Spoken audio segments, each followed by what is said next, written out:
bro.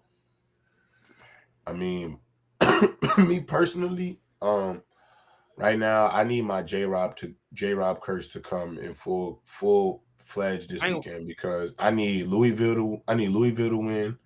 I need Texas to lose, and I need Florida State. I need Oregon. I really, for me personally, I low key need Ja to lose too, Bama. I need Ja to lose. And I would really love for Oregon to split it 10-1, 10-1 with Washington because if it comes down to the committee having to pick for the last two slots, just the two best one-loss teams in the nation, I think they might pick Oregon. It's Ohio State, bro. I'm saying I kind of feel you. Nah, bro. Let's not even. I don't want to even go back and forth on that one, bro. Come on, Trent. Like I understand Oregon got Bo Nix, and so that might be the sexier pick. But in terms of the season, Ohio State had a better schedule, tougher opponents. We play better defenses.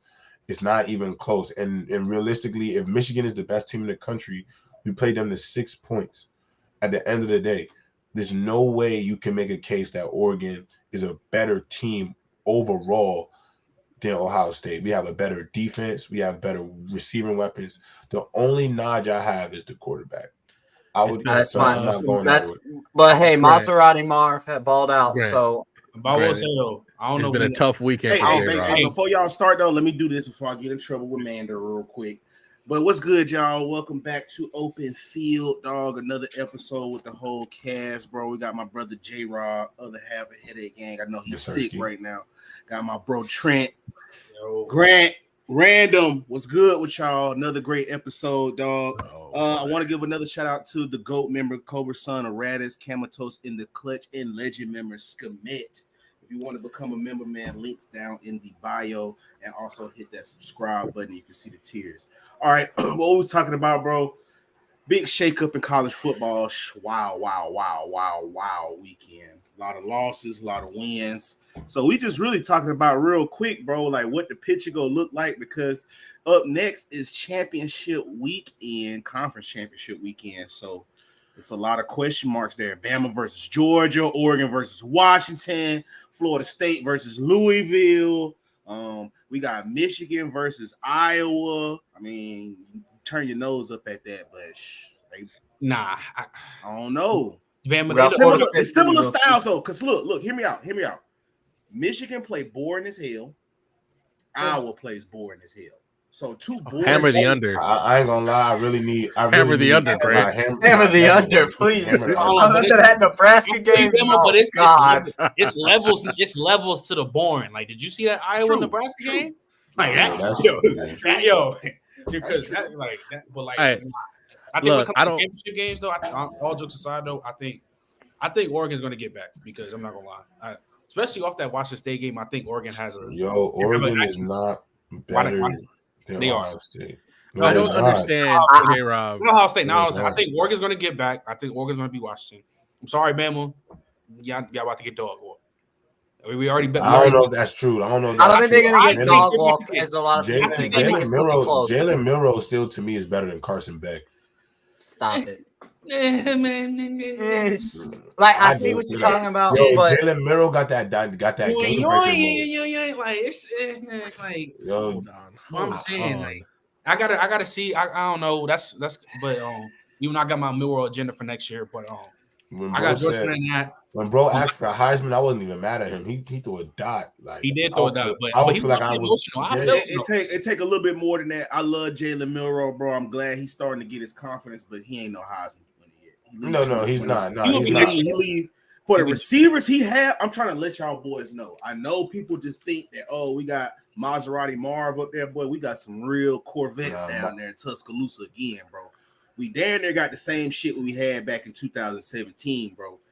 But Jalen still has to work on his intermediate game because that's where them boys break open a lot. That's where you got to be able to hit them route runners in the middle of the field, 15, 20 yards down the field. Isaiah, bro, listen here, bro. Y'all is sleep. After Maserati Marv is gone, this is the new best receiver in the nation. And I don't want to hear it. Isaiah Bond. You tripping. I don't think he's there yet. I like Luther 30. Hold on. Can I just get involved real quick? Can I just get involved real quick with this? First of all, Luther Burden won, but not only Luther Burden. Put some respect on his name, please. Let me tell you something. Weapon X is coming to college football next year, and his name is Jeremiah Smith. And he's gonna be wearing that scarlet and gray, man. So just so you know, the best weapon in the nation is a true freshman by the name of Jeremiah. What is he talking about? And Bama, I know you're gonna call it by because what's his name? Of course, y'all always was killing by my tank, but I think because Matt Dana got fired, I think Matthew Golden about to transfer, and wherever he about to go, he really about to show y'all who the fuck he is, bro. That Matthew Golden, bro. Matthew Golden. I've seen his film. That kid's impressive. Bro, he's Bama. Very impressive. I was Isaiah Bond because when he came to Bama, I already knew who he was because I was in the same class. Nah, Isaiah Bond not the best receiver in the country. Yeah, he ain't the best. He can be like top five though. You always gotta drag it. You always gotta. Bro, I would debate that. Listen, Julian Fleming is going to have a breakout season next year at Ohio State, and then there's going to be a conversation about him. I know this don't hold a lot of merit. If you know, you know. If you know, I'm trying to tell y'all, bro. That nigga Isaiah Bond went out there to that little destroying one-on-one. You know, it's like a million people out there, bro. Guys, and he really destroyed everybody. Yeah, but you're talking about destroying. But here's the thing. Hold on, another thing. We're not talking about destroying. Yeah, destroying one-on-one. But it is ridiculous. Trent, don't let him off the hook on that. That's a lot of gas, though. Trent, do not let him off the hook for that, Trent. The same, bro. You talking about destroying one-on-one is like when you brought up 2 years ago, Jamar Chase going against Chad Ochocinco on the one-on-one. That shit is. And what I said, Jalen Waddle got better routes. And you're crazy. Anyway, that's crazy. Anyway, I was talking about with the route running. Anyway, but here's the thing, and also, man, you gotta understand too. Evan Stewart's about to get up out of the A&M. So if he go to Ohio State, he go to. Come on, bro. It's chips. It's chips. Like Evan Stewart better than Isaiah Black. He's not even the best receiver in the SEC. Don't let Evan Stewart come to Ohio State. That is a personal. If he come to Ohio State, it's done. It's done. I was trying to explain to y'all, it's done. I hate to say it. If Ty Simpson was at quarterback, y'all would be talking way different about Isaiah Bond. Y'all be talking way different about him. You put him in that wide receiver core with OSU. Y'all be talking about Isaiah. Y'all be talking about Isaiah Bond. But here, okay, Bam. This is why I be getting confused with you because in the middle of the season when Ty Simpson was playing, you was calling that brother doodoo, and now you trying to say he QB1 type shit. Like I don't get it. Yeah. So look. This is why I say shouts out to old boy that came from Notre Dame, Tommy Reese. Shouts out to him. Because how he developed them quarterbacks after week 3 versus UCF or USF, oh my Lord Jesus, bro. Arguably, we could say Jalen Milroe is having a Heisman-esque season. But from how he played from week 1 through 3 to after, bro, you got to give your hats off to Tommy Reese. So after looking at that, so I just only can go based off of this, how I looked at it versus the Jalen Hurts and Tua situation. Tua used to come in same way Ty Simpson used to come in. So when you see the offense, so if you look at the offense, this is why I say, bro, you got to watch it too, because Nick Saban to do this. They leave the starting receivers in with Ty Simpson, just like how they did with Tua. So when you watch it, bro, these dudes catching bean tops. The offense just look way more dynamic. I'm like, bro, what is going on? Why does the offense look more potent with the backup in versus with Jalen Milroe in? Because Jalen Milroe, he's a deep ball fiend. Like he damn near like Josh Allen. All he can do is throw the deep ball and he run. So that puts the whole offense in the box to where pretty much only Jalen Milroe can eat. Pretty much only he can eat. You gonna load the box for the running backs.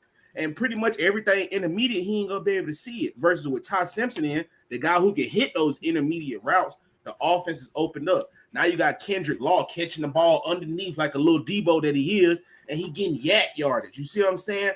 You got Isaiah, bro. It's just so many ways to use them boys. They not the big outside receivers like what we want, bro. They route runners. Here's my thing though. You don't think like the only way, especially coming off from week 3, the only way from them, like the development was to go up because y'all was in a bad QB spot at one point. Like we was talking about y'all losing their 4 or 5 games. Facts to how bad it was going to be. So no, Bam. You have hold on. You have to because you have to understand. Now I get a shout out to Tommy for development. But I'm saying no. The only way was them to develop was to go up because y'all was at a bad point at one time. Nobody thought Jalen Milroe was gonna keep playing like how he is right now. Nobody. Trent, don't also let him off the hook. He was like, you know what? we've been dominating for so long. It's time for somebody else. Exactly. You was saying that. You was big up SEC. So regardless, SEC, Bama, don't do that. Regardless of that, anyway. But this is what I'm saying. The reason why I said that because this is why I say random. This is why I say y'all get nasty. You got to add context. Y'all talking about 4 or 5 games. Y'all crying talking about something 17-3 to USF. And all I said at the end of the day, bro, we had college football. We had college football in the headlock for 10 years. Ohio State can't say that. USC can't say that. None of them teams can say it because at the end of the day, bro, it has everything to do with something. Because if you watch dynasties throughout the years, whether you watch dynasties for empires of countries, it all fall at some point in time. They all fall. All great dynasties. I think so. Random by your unrealistic logic, USC was supposed to still be good from 2004. Why isn't Miami good anymore?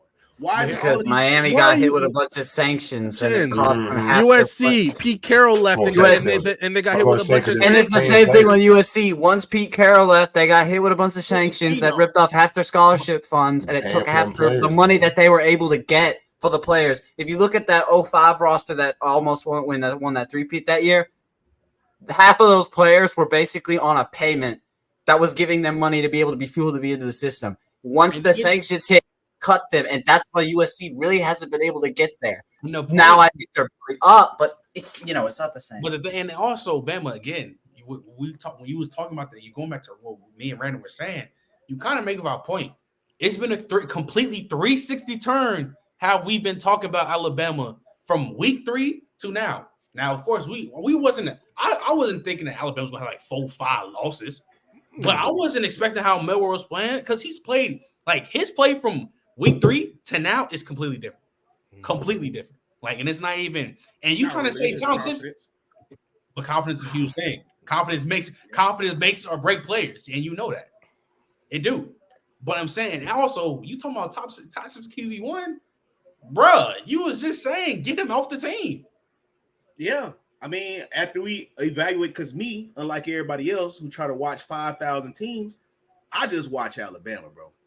And when I watch Ty Simpson, bro, and how he utilized them receivers, bro, I be like, dog, I don't know. It looks like the same situation. If he was good enough, he would have put him in the game, Bama. It's not like that. You can't just up and just put another quarterback in once you rip off a win streak, random. That's what I'm trying to tell you. It's just not that easy. When you dealing with house money like Alabama, this is not like a rinky-dink football team where you can just do dumb shit throughout the year. How Alabama is rolling right now with Jalen Milroe, you just can't up and say, oh, man, Ty Simpson, you can hit intermediate routes. You just get in. No, hell no. We go run with it right now because what's that going to say to the number 1 recruit that's trying to come to Alabama? What's it going to say to the next group of quarterbacks that's going to come? Hey, bro, at any given moment, bro, you could just, you out of here. Like, so, nah, you got to leave Jalen Milroe in. Because, like what Trent said, he's not playing bad. You didn't see this level of play coming from him. So that's the harsh reality of going to a school like Alabama. You can have a Ty Simpson and a Jalen Milroe on the same roster, just how you had a Jalen Hurts and a Tua Tagovailoa. But what I'm trying to tell people, if you watch how that offense is ran when Ty Simpson is in, bro, it just looked like a completely different offense. Hey, bro, I know this too. I know this, bro. If Marvin Harrison Jr. is in New York, that's the definition of the Glaze disease. I'm telling you, there is no way in hell he should be in New York. And we already know how Marvin Harrison Jr. is, best receiver in the nation. Yeah. Top 5 pick. He should not be in New York. Like, he wasn't even the best receiver this season. The only reason he won the best receiver this season is quarterback play, though. Okay. Yeah. You see, he play receiver. It's a dependent position. Right. And you're right. I 100% agree with that. But again, there's no way that he should go to New York and he don't even win the Biletnikoff. That's literally like a quarterback being in New York and don't even win the Davey O'Brien trophy. It don't make sense. Because ain't the Davey O'Brien the best QB award? Yeah, something like that. Yes, it's the best overall quarterback award, I believe. Like that, I know what I'm saying. Like, that's what, like, I love Marvin Harrison, bro, but he should not be in New York, bro. Like, he's a dog, but that, bro, if he's in New York, Malik Neighbors need to be in New York. Facts. And Malik Neighbors only went for 1,700 this year, bro. So only what? What you mean? Wait, only 17. I mean, my fault. I mean, say only 17. Because I'm thinking about the league. I want to give a shout out real quick. Yeah, he went for 1,700 and like 16 TDs, bro. I want to give a shout out real quick before I forget to Mr. Tate Rodemaker from Florida State, because I watched that Florida State game. That first half made me think that watching him play, he looked nervous. He got hit in the second half, got taken out for a few snaps. He comes back in, helps Florida State wins this game. They score 17 points in the second half to beat Florida in the Swamp, which was sold out. Looking at Florida State right now, my biggest fear was now that Jordan Travis is out of position with his leg injury, which is devastating. My biggest thing now with Florida State is they now have to play a Louisville team in Miami in the ACC championship on Saturday. If Florida State win this game, this championship, and they win the ACC, I feel like my biggest fear is with the committee, they're going to take this from a perspective. But first, before I even get into that, I want to give my shout out to Tate Rodemaker, because for any player to go into his first game in an environment like the Swamp, because I've been to the Swamp, I've been to Florida multiple times, it is one of the loudest environments in college football to play in. Not as loud as a bunch of other places, but it's really loud. He went in there, went 12 for 25, threw for 134 yards, which is okay game. But the way he led that team and how he had Trey Benson score 3 touchdowns and how he had that team, basically he had to carry a team like that after that devastating loss. I give kudos to Florida State. Now I feel like Florida State, if they win the ACC, they're in. I'm going to be honest. They can't. I'm going to be honest with you, bro. Yo, I hope the committee pull up, what's his name? A UCF when they was undefeated with Shaquem Griffin. I know they're about to do that, though. I'll be honest with you, because I don't want to see them make this playoffs with no quarterback. They're not. No quarterback. The minute Jordan Travis got hurt, that was Florida State's playoff chance. We're gonna put them in there, though. This is my thing. This is my thing. If Washington's, and I argued this with Manny, and I don't understand why Manny didn't understand this when I said if it was between Washington and Florida State, whether Jordan Travis was healthy or not, Washington's making the playoff. Washington has a better resume. They have better wins. They have the better quarterback. Like I just sat there, was like, nothing that Florida State has is taking Washington off that college place. Though in college you can't use the individual player argument. Okay. Then I won't use the individual player. But okay, Bama, tell me what in Florida State's resume is better than Washington's. I mean, it just depends on how you view the ACC versus the Pac-12. The Pac-12 this year was the best conference in college football, whether you want to admit it or not. Exactly. It was the best. I wouldn't say it was the best conference in college football. It was the best. It was at one point they had the better. At one point, they have the better QB names in college football. At one point, they had 8 ranked teams. This is not just the coaches poll, which means the SEC coaches was voting on it too. That's true. Or was it Utah was out there ranked with its 3rd string quarterback, beating teams? That's true. And you can't sit there. And the worst part is Florida State. If LSU was able to stay ranked, maybe that would have helped them. But Washington, look at their resume. They beat Oregon. Who's still a top 5 team in the nation right now. Beat them. That by far clears anything that Florida State has on their schedule, on their resume. Clears anything that they got. So if Florida State, if Washington goes undefeated, they're in. I think if whoever wins the SEC is in, then you have Michigan. If they win out, they're in. So now you have this one wild card, and I'm sitting there. They can't put Florida State in. I still think they might put Georgia in, even though I would put Oregon. Wait, Georgia win if what? If they what? If they lose that SEC championship, there's no. I'm telling you right now, there's no way. Win or lose. Listen. No, win or lose. Alabama, win or lose, Georgia's in. Win or lose, Georgia's in. But there's no way you can fall from 1 to 5 from one game. And if that happened, there'd be the biggest uproar in the history of the sport. But you think it's gonna be a bigger uproar if Alabama beats Georgia in the SEC championship and don't get in? Do y'all? No, if Alabama beats Alabama wins, if Alabama beats Georgia this Saturday, they have no. There's no other reason to see them getting in. They'll be at 4. Because that's what I'm saying. Do y'all realize if Alabama beat Georgia this weekend, bro? Like we would have conquered the hardest schedule throughout college football. Exactly, and that's what puts and that's justifiable for you to be the 4th spot. I love Texas. Hold on, we would have beat Texas. If y'all would have hold on, real quick, Trent. Let me answer this in the chat. I love Ballpark Frank. Oregon has wins over ranked Oregon State. Blew them out. Okay, exactly. They blew out Colorado when they was ranked. I know y'all didn't like that, but they blew them out. Yeah, that's true. And they blew out Utah as well when they were ranked. They lost to 3 points to Washington. That loss by itself is better than a lot of teams' whole resumes. What are we talking about? And Washington is ranked in the thing. Yeah, like what Marley said though too, Bama. If Texas went out too, yeah, I don't think y'all gonna get in. So this is why we'll get in though, because they bought that up. So Texas lost to Kansas, right? Or they lost to somebody weak. But they beat them when they were ranked. They didn't lose nobody weak. They beat them when they were ranked. You can't disavow that, bro. Yeah. So how many losses OU got? They got like 3 losses, right? They got 2. They lost to Oklahoma State and they lost to Kansas. So this is how they viewed it out. If Alabama beat Georgia and Texas went out, right? They're gonna look at the one loss of Alabama as the loss to the Big 12 champion versus the loss versus Texas is to a 2-loss team. That's how they looking at it. Like, I'm just saying, Oklahoma State, man. Take the teams off. So if you take the teams off, right, just don't look at the team. If you look at Alabama's loss, if Texas wins out, they only loss would be to the Big 12 champion. But I think that's why they would have the most impressive win of the season, though, to go into Bryant-Denny and win that game the way they did. It's the most impressive win of the season. The most impressive win of the season would be Alabama beating Georgia. That's true. That's true. But then, okay, so then Texas has the number 2. Like Texas has number. Exactly. I don't know how you do that. I don't know how you do that. Because look, this is how you look at it. So if you just look at it like this, like I said, take the teams off. Just look at it from the losses. That's what they got to go off, the weight of the loss. So Alabama weight of loss would be to the Big 12 champion versus Texas loss would be to a 2-loss football team.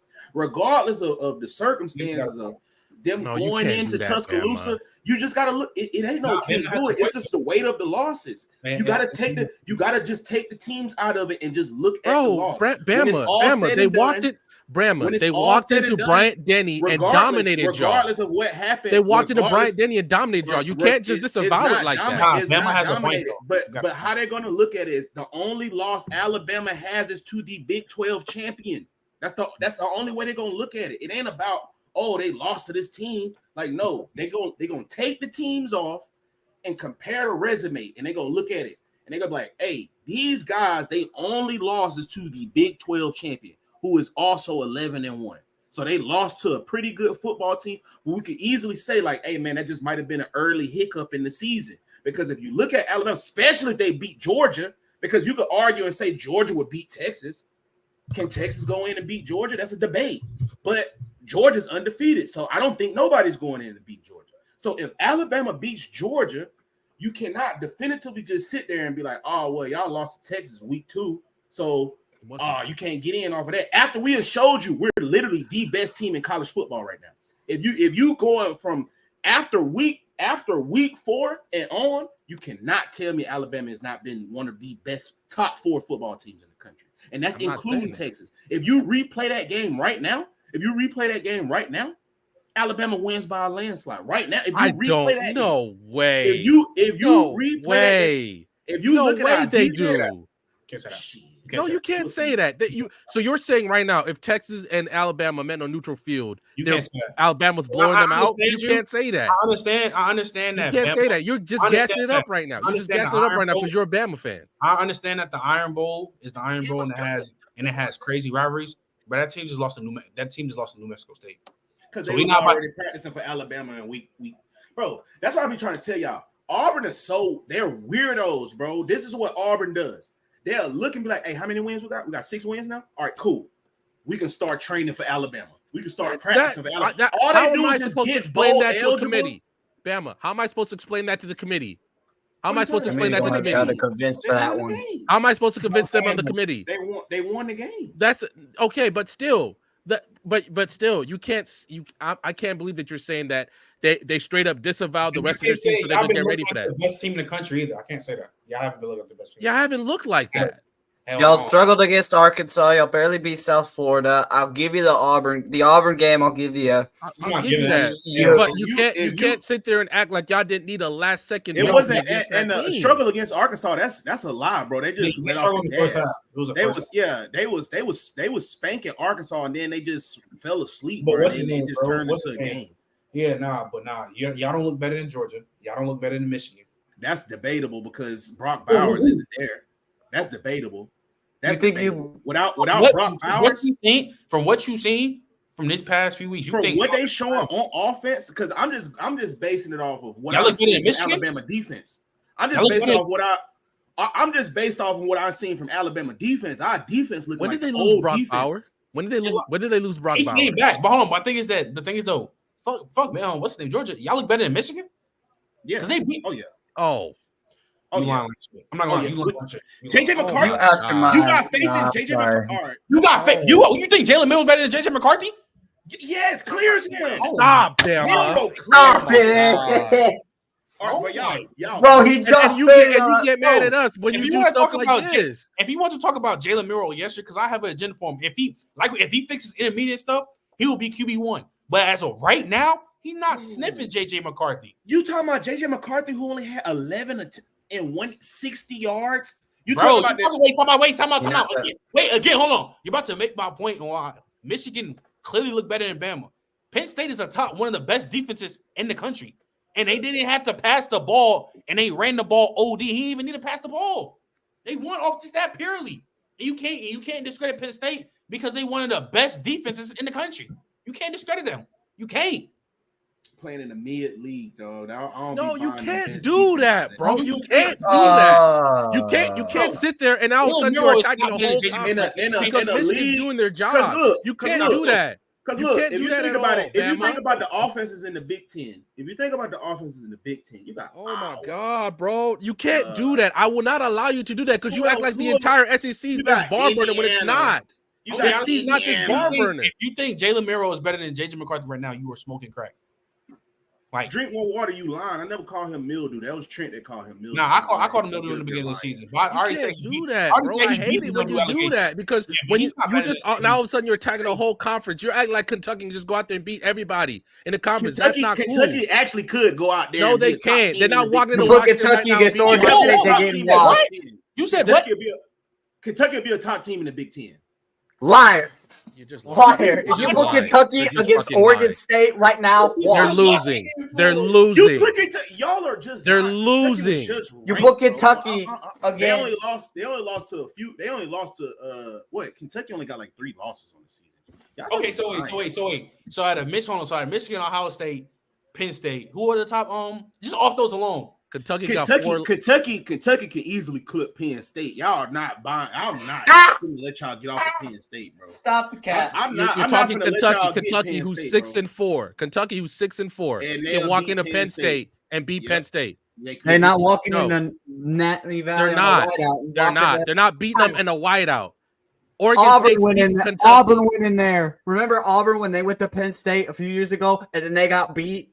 Bro, I'm telling you dragging like, bro. Oregon State will walk into Kentucky and walk out with the dub. Insurance you can afford.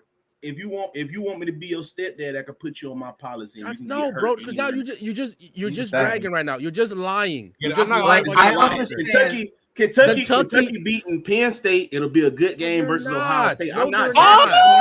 It'll be a good game versus Ohio State for sure. And we're going to see when all these bowl games go down. The SEC always have the best record every year. So y'all say all this dumb shit. SEC was like 3. Y'all had a losing record with bowl games. You're bigging up Kentucky. Hold on. You're bigging up Kentucky. They couldn't even beat South Carolina, but you're bigging them up to say they could beat Penn State and walk in Ohio State, give them a game. Yeah. You're lying. South Carolina also beat Penn State too. You are just lying. South Carolina also. You're just lying right now to big up your conference. This is pure. You got Missouri. Listen, I'm from Mississippi. Missouri clears pretty much everybody in that conference over there outside of Michigan. They don't. Missouri, no, they don't. Yeah. So no, they don't. We're not even gonna talk about Alabama, Georgia, and LSU. We're gonna talk about Tennessee. You brought up Tennessee? I'm done. Tell me when he's done. Tell me when he's done talking. Ole Miss. I'm not gonna lie. You brought up Tennessee game. You brought up Tennessee.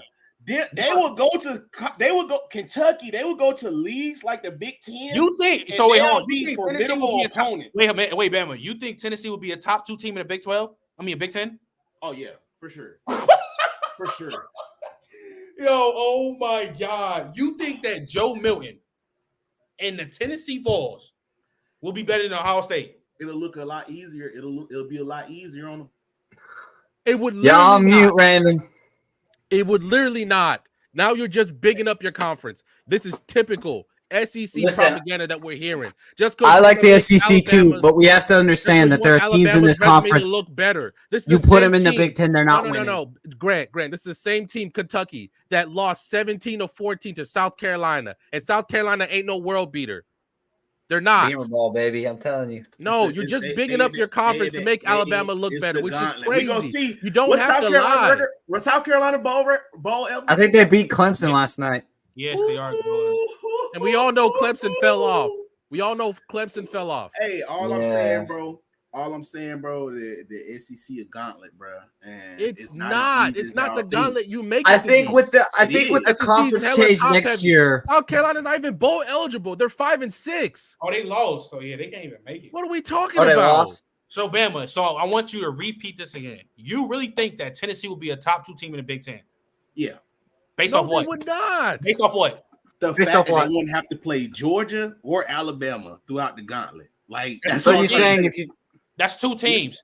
Yeah. So they would trade off. I would rather play Michigan and Ohio State than Georgia and Alabama in the same season. Oh yeah, good luck with that. Go to the Big. You're going 0-2 no matter what.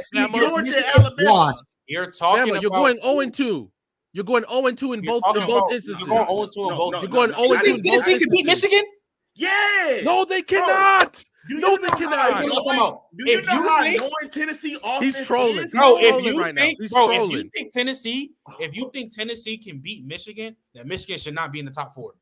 If you think right now, you're trolling. Every time we saw Michigan in these playoffs, bro. Every time we saw Michigan in these playoffs, they be getting punished. They don't just lose. What is that? Wait. What does that have to do with Kentucky? So what does that have to do compared to Tennessee? So all I'm just saying is, I could just see Tennessee beating them. No, they can't. Oh, what? Did pigs fly? Did pigs fly? Because at the end of the day, I've never seen Michigan seal the deal all the way through. You've never seen Kentucky do anything. But all I've never seen Tennessee do anything. But this is where I'm gonna end it right here. I've seen Michigan go through that whole conference y'all say is a tough conference and end up playing someone from the SEC, whether that may be Alabama or Georgia, and they get punished. You're talking about the best team in the country. Bama. You're talking about the top. Bama, you're talking about like the best. Wait, but Bama, hold on. You're talking about like the best team in the conference. We're talking about the conference as a whole. You're literally trying to say and try to sell us that Tennessee will beat Michigan, will beat Ohio State. Tennessee with Joe Milroe. You're trolling. You're trolling right now. You're trolling. That offense is so annoying, bro. You're trolling, bro. Yo, Bama, let's take it. They're not looking off one play, and then look at this. Do you hear him? He said who lying today? He said Tennessee could beat Michigan and Ohio State. He can't even keep a straight face because he know he lying. No. He know he lying. You know what? Hold on. Bama. Kentucky, Ole Miss. I'm gonna go down the whole list. Bama, you are the worst one-loss team. If Texas and you are the 2, Texas is getting in. You are the worst one-loss team right now. Bama. Who's worse than you? Oregon's not worse than you. If Oregon beats Washington, you guys aren't getting in. If we beat Georgia, we have the best resume. No, you do not. You lost the best team. No, wait. Time out. You lost to Texas, right? You lost to Texas. Texas lost to Oklahoma, who lost to Kansas by double digits at home. No, you cannot go down. You cannot go down. So if you lose, they're going to look at that and say, you compare the 2 teams, Texas and Alabama. You compare the 1 loss. Alabama is losing to a 1-loss Alabama won losses to the Big 12 champion, while Texas won losses to a 2-loss team. That's the only thing you focus on. But did you lose to that team? Bro, thank you. Lost, but did you lose to that team? Lost at home. You lost at home by double digits. By double digits. By double digits. It does not matter. It's a done. How does it matter? It's head to head. It doesn't matter because at the end of the day, we rank up the wins. Alabama beat the best team in the country, which is Georgia. They are the number 1 team. So them beating the number 1 team, you cannot just sit there and be like, hey, bro, you don't get in even though y'all beat the best team in the country. Head to head at home. You played Texas head to head and you lost at home. And go watch that game again. They punked We play the games on the field for a reason. We play the games at the home. Beginning of the season, Texas was of the number season. 11. At the You were end of number the 3. season, Beginning of the lost. season, At the end of the season, Alabama would be the SEC champion, so they have to get in. They're the SEC champ, regardless of how that's y'all just not feel. true. They don't have to get in. They have the best conference. They No, do have We play the games on the field. It doesn't have to be on paper. Pac-12 has been the best conference this year. They literally have. They have 7. At one point, they had 8 ranked teams. At one point in the season, they had 8 ranked teams. Alabama beat Pac-12 was the best conference, top to bottom this year. Alabama is like one of the top teams in the country for beating the most ranked team. I do not care. It's this season alone. The committee don't. That's a good thing that Random isn't on the committee, and that's what the committee you're not on the committee because you're trying to give Bama a spot. That's what you're trying to do right now. I know that the committee weighs in the wins of ranked opponents. So by Alabama beating the most ranked opponents, both Washington and Oregon, it don't matter. That what you said don't matter. Your ranked wins are more impressive than yours. Hold on. Didn't TCU have more ranked wins against Alabama last year? And you were saying Alabama should get in the playoff? Ether. Damn.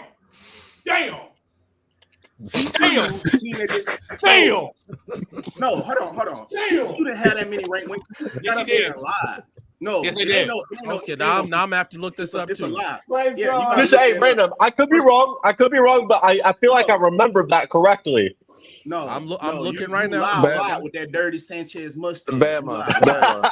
Fuck out of here, Bama. You talking about TCU? Alabama never lose 65-7 in the fucking. But they got to the natty. They got to the natty though. They beat Michigan. Hold on. Matter of fact, hey, where were y'all? Let's talk about your team. What about Texas A&M? Hey, we got a new head coach. I'm chilling. We got a new head coach. I'm chilling. What about Texas A&M? What are you talking about? You can stop it all you want. You can stop it all you want. Go 11-1 last year. What about this? Yeah, and guess what? I was wrong. I was delusional. 10-2. I was delusional. Delusional right now. This is why we don't listen. All right. So I looked at last year's schedule. Both TCU and Alabama had the same amount of ranked wins, except TCU's wins were more impressive. Damn. They just were. They weren't more. And didn't they beat Michigan too? Yes, they were. Did they beat Michigan too? Yes, and they beat Michigan. Look, beating number 8 of Oklahoma State in double overtime, beating Kansas State, beating Texas, beating Oklahoma. They also had a conference title too, right? They also had a conference title too. Oh wait, no, they lost to Kansas State. They lost to Kansas State in overtime. But they beat them once. And that's the same KansasTate. Alabama beat the shit out of them. They beat them to sleep, bro. Shoulda won two games. When did they play? We lost when did they two play? games by Bama. When did they play? When did they play Kansas State? 4 points. No. Trent. When did they play? In the championship bowl game. It was a bowl game. It was a sugar bowl. Whatever that shit was. It was a sugar bowl. Yeah. Beat the shit out of them. You getting cooked by this man. I'm just saying. I don't get it. I don't get it. I don't get the fact. Was out there, came out of there.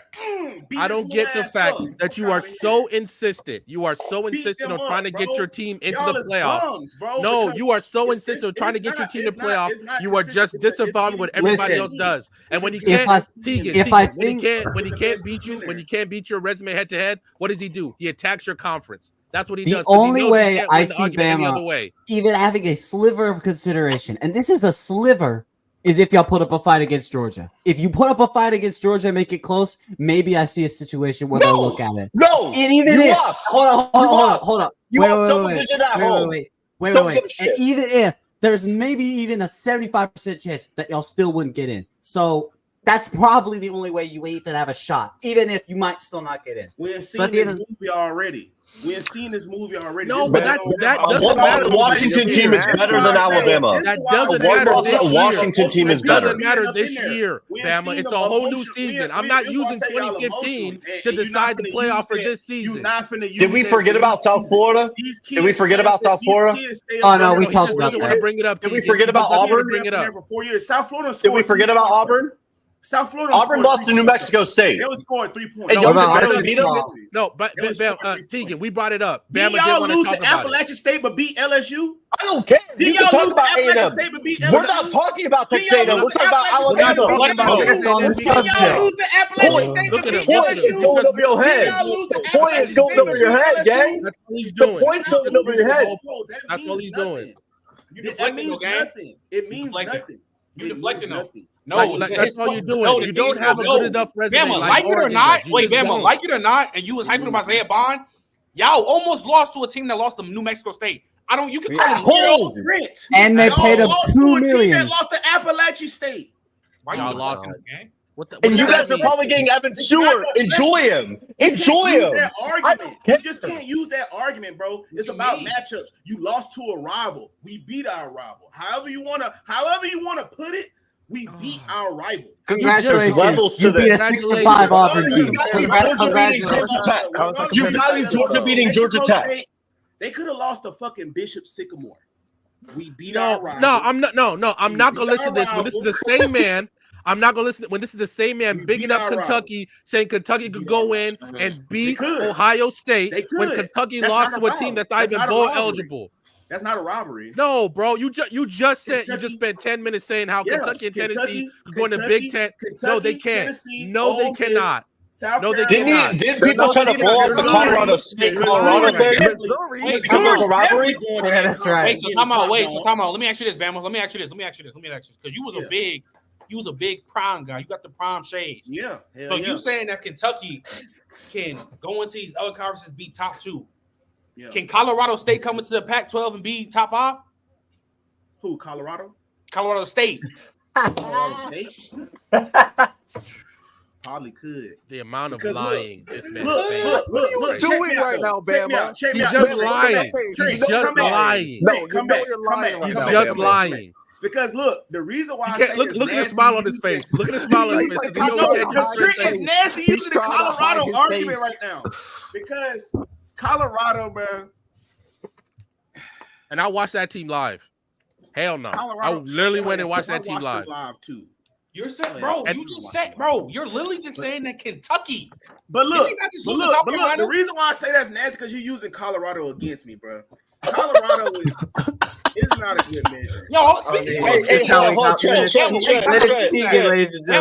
Bama, can I get my apologies? Can I get it? Can I get my apologies? I tried to tell y'all. Count their wins. I tried to tell y'all they are a 4 to 6 game team. They lost 8 I told you y'all was going crazy when it was 3-0. When they was playing bums in scrubs. How many wins since? Hey, Trent, how many wins since? One game in 3 months. I got hype off the motivation. They had a few close ones. They could have beat. There's some teams they could have beat. Stanford. They could have beat USC for real. They should have beat USC for real. Shoulda, woulda, coulda. I don't give a. You should have beat Stanford. Arizona. All of them games, them 2 games, I know for a fact because I watched them. They lost that shit solely off coaching, bro. Solely off coaching. That's why I was like, though. Here's my point, though, bro. Here's my point. Because I told y'all the beginning of the season, it was you, Chilltown, Mookie. I told y'all them trenches, it's ass. And you try to big up that O-line. That O-line was terrible, bro. I told you this was gonna happen, though. Hey, but the O-line is still good enough. I didn't think Shedeur was gonna play hero ball like that. It was when I went to go see them, Trent, when I went to go see them play UCLA, and the man literally had no time at all to do anything. And UCLA that's fine. is Tegan, and we all know we're not saying UCLA is this great defense. And I sat there, I was like, oh my god. It was bad. We tried to tell y'all. Bad. We tried to tell y'all. It was bad. And that's when I was like, I give up. I give up. I couldn't defend it anymore after that one too. I could not. We tried to tell y'all that Colorado is that y'all just have to wait. I told y'all winning 4-6 games, it's not even bad, bro. Hey, next year? No, I'm expecting them to win the Big 12. If they don't like do nothing crazy, If they go 8-4, come on, gang. Some conversation. Listen, that's good. That's good. Pat Shermer, dog. Come on now. This year was bad. This shit looked toxic, bro. They ain't lost. I don't even think this year was really a failure for real. So. I think y'all just got. I think y'all moved those. Hold on. I think the goalpost got moved after 3-0. Realistically, their betting odds was 3.5, and they got past that. Barely got it. They barely got it. But they got past it. They were the worst team in the FBS. Just the media had them compared to 2019 LSU. Bro, come on, man. Bro, not every, I try to tell you, not everybody is Tulane, bro. Not everybody can go 2 and or UCF. Look, I'm trying to tell you, Trent. If you go back and look at it, Trent, bro, just go back and look at them because a lot of them games is close, and that's what I had said. That's how they was gonna win. They was gonna win. Who do you put the blame on? Stanford? Deon, Stanford? Oh, you said so. What about Stanford? Deon can't block for Shador. I think with Deon. And what I fell victim to, and unlike with AP over in Las Vegas, about to play Deon right now? I think Deon is not that good of he's a great motivator, but in order to play Power 5 sports, you got to really be like. What's his skill set? Motivation, he's a great recruiter. Bro. He's but motivation and DBs. But like, is he a defensive coach or is he an offensive coach? Like, what's his? That's what I've been asking. Not trying to be a hater. I'm just asking. Like, what's his skill set? I think that's why he stacked this coaching staff, though. He can be a good position coach, but for as a head coach calling the shots, bro, I don't think he's ready for that. But but Randall, in order to coach Power 5 football, you got to be able to adjust on the fly, bro. You got to be good at it. You got to be good at in-game adjustment. And Deon is not good at in-game adjusting. I get it. You might not have the trenches, but I'm literally looking at that Stanford game. You know your defense is ass. 4th and 3, and you do not go for it. You try to punt the ball, lands inside the 2. Good job, but they went 98 fucking yards. So it's like in that situation, they was gonna go 70 or 98 yards regardless. Looking at that, seeing how bad that defense is. So why not go for a 4th and 3 and try to ice that game? Let alone you let them back in the game 29-0. They start running the ball with little number 3 like they Alabama. Well, y'all said they got a bad O-line. So if you up 29-0, what makes you think that you can just go in conservative mode like you the 49ers and run the clock out, bro? So like if he's a motivator, right? And random, like he may have a year where he gets the coordinators right and they get all the play calls and the roster building right. But what happens when that coordinator, like I'm talking long-term success, what happens when that coordinator gets hired off for a head coach? He's got to be a great interview, hire. That's got to be his skill set. If he's not an offense or defensive guy, because he may have one great year where they go 11-1, they make the 12-team playoff, they go deep, but that offensive coordinator gets hired off to go to another school. What's Deon going to be then? It is Tegan. Why I would say he is that way. He got the Kent State head coach to leave his program to be. Yeah, but then he benched him. No. I got he put Pat Shermer in. I got you. Look, I got you. My problem is right now. My problem is right now. I'm worried that he's bringing a lot of NFL people in, and sure, it looks good. It looks good when you go up to a. It looks good on paper. Yeah, it looks good on paper. When you get punched in the mouth, what happens? Tegan, this is what I'm saying. It looks good right now when you go to a defensive lineman recruit and say, "Hey, I got Warren Sapp to be your defensive line coach." Now there are things that need to be done. He has stacked his coaching staff, but I think right now he's learning because exactly. I'm fine learning, with him learning. He's learning right now. He's not like okay. Also, like I was right there with Trent at the start of the season. If Colorado was bowl eligible, this is a massive success for the season. Massive success. I still think it's I still think it's successful, but we have to be honest right now. He coached. HBCU football. Now we have to learn how to coach in Power 5.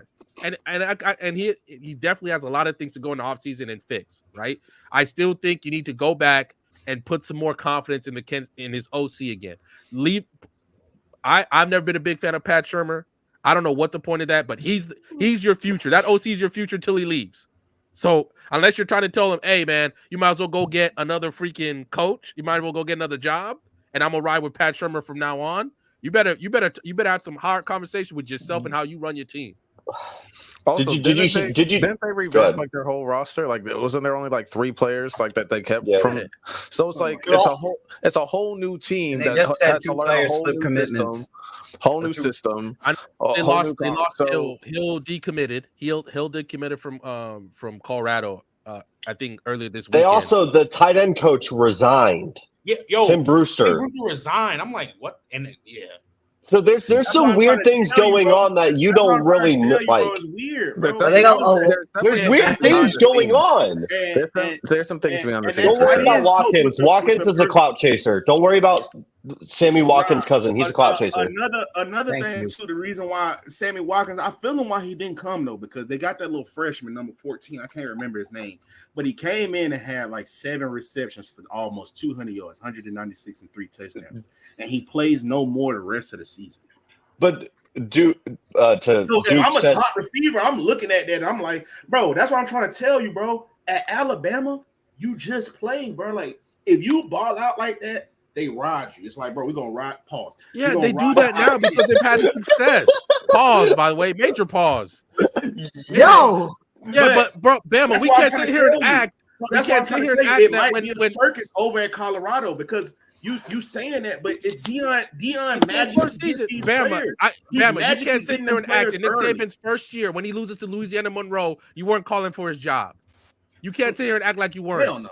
They were calling for his job. There was some Alabama guys that were questioning him, but it wasn't big enough. It wasn't big enough. It wasn't big enough. His first year, y'all lying. His first year, everybody even said that. The first year was to get all the Mike Schuler recruits up out of there. He ended up keeping like 5 or 6 players, including Rashad Johnson. The following year, Nick Saban landed Julio Jones. The first time in 17 years, we landed a number 1 overall recruit stayed in the state of Alabama. We let Jamarcus Russell go. We let Pat White go. So many top athletes. That was when the earth shook. He kept a top athlete in the state of Alabama. No one ever called for Nick Saban's job. Once again, he just recently got called for it. You are talking about Alabama now because Saban's an outlier to everything. Done. Yeah.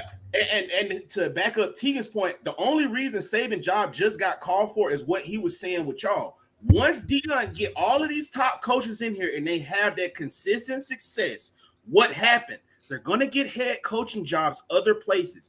And how can you weather the storm? How can you bring people in? Replace, replenish, reload. We argue and say Nick Saban is one of the greatest college football coaches of all time. And even he had a hiccup where he hired Bill O'Brien and Pete Golden to where it looked bad, to where people actually was calling for Nick Saban's job and what he had to do. Go back in and hire. But even that was not even that bad for like college football standards. That was just bad for Alabama standards. Like right. That, so but like even then, like those little hiccups, like Shador or like not Shador, Deon, if they go 11-1 and their OC gets hired off, and then he hires someone else, they could go 7-5. Like because what does Deon do good at? But I just want to ask Random this. Coaches resigning is a lot different of a situation. That paints a whole different situation. It's a different scenario. It paints a whole situation. It's not like coaches just say, "Oh, I'm going somewhere else." No, he resigned. That speaks to a lot of the things that I'm talking about. People can say, "I watched them live, dog." Kamani is not that bad for him not to just play, and them DBs was playing that bad. But he won't go to practice. He won't go to film. Yeah, he's not doing. I don't know if it's off the field. If that's the truth, that's what Deon said. That's what Deon said. It's not coming from me. Lie about that. He said it in a press conference. He said that he doesn't want to work enough. If that wasn't Deon and that was Nick Saban saying that, you would believe him. Because Nick Saban wouldn't lie to you about that. Why are you just keeping a 5-star off the field if he's not doing his job off the field? He's not doing his job. So I'm not just going to reward him by putting him on the field. I got to go point the finger right back. So that is fair, though. How come 5 stars can go to practice with Nick Saban, but all of a sudden 5 stars? Because if Kamani was at Alabama, you best believe his ass would be. Yeah, because you want to know why? You want to know? Hold on, real quick. You want to know why? Because Nick Saban has 15 years of track record. Nah. Wait, that doesn't work. 15 years of That doesn't track work. record. Let me finish. This is also what I'm saying. Okay, Deon is showing his track record right now that he's not willing to put Cormani in the game unless he earns it. Nah, you just want him to play because he's a 5-star. For somebody from me, of course, from experience, because I was recruiting, I was just playing doing before I rather retired. If he's not showing the practice and shit and not showing the film, that's an establishment issue. That's like he don't give a that's like saying he don't give a damn, and he's not putting his like what Bama just said. If he was at Bama, he's not missing a single practice, not missing a single meeting. He's not missing and if he's missing that shit, he's gone. He's not playing. He's probably not on the team. It sounds like in Colorado people get special treatment. And I think he needs to change that environment. Like that's a clearly the big. I just want to say something. The big thing I've noticed that's an establishment is that I agree with what Trent's saying because same thing with Denver Harris too. You gotta nip that shit in the bud.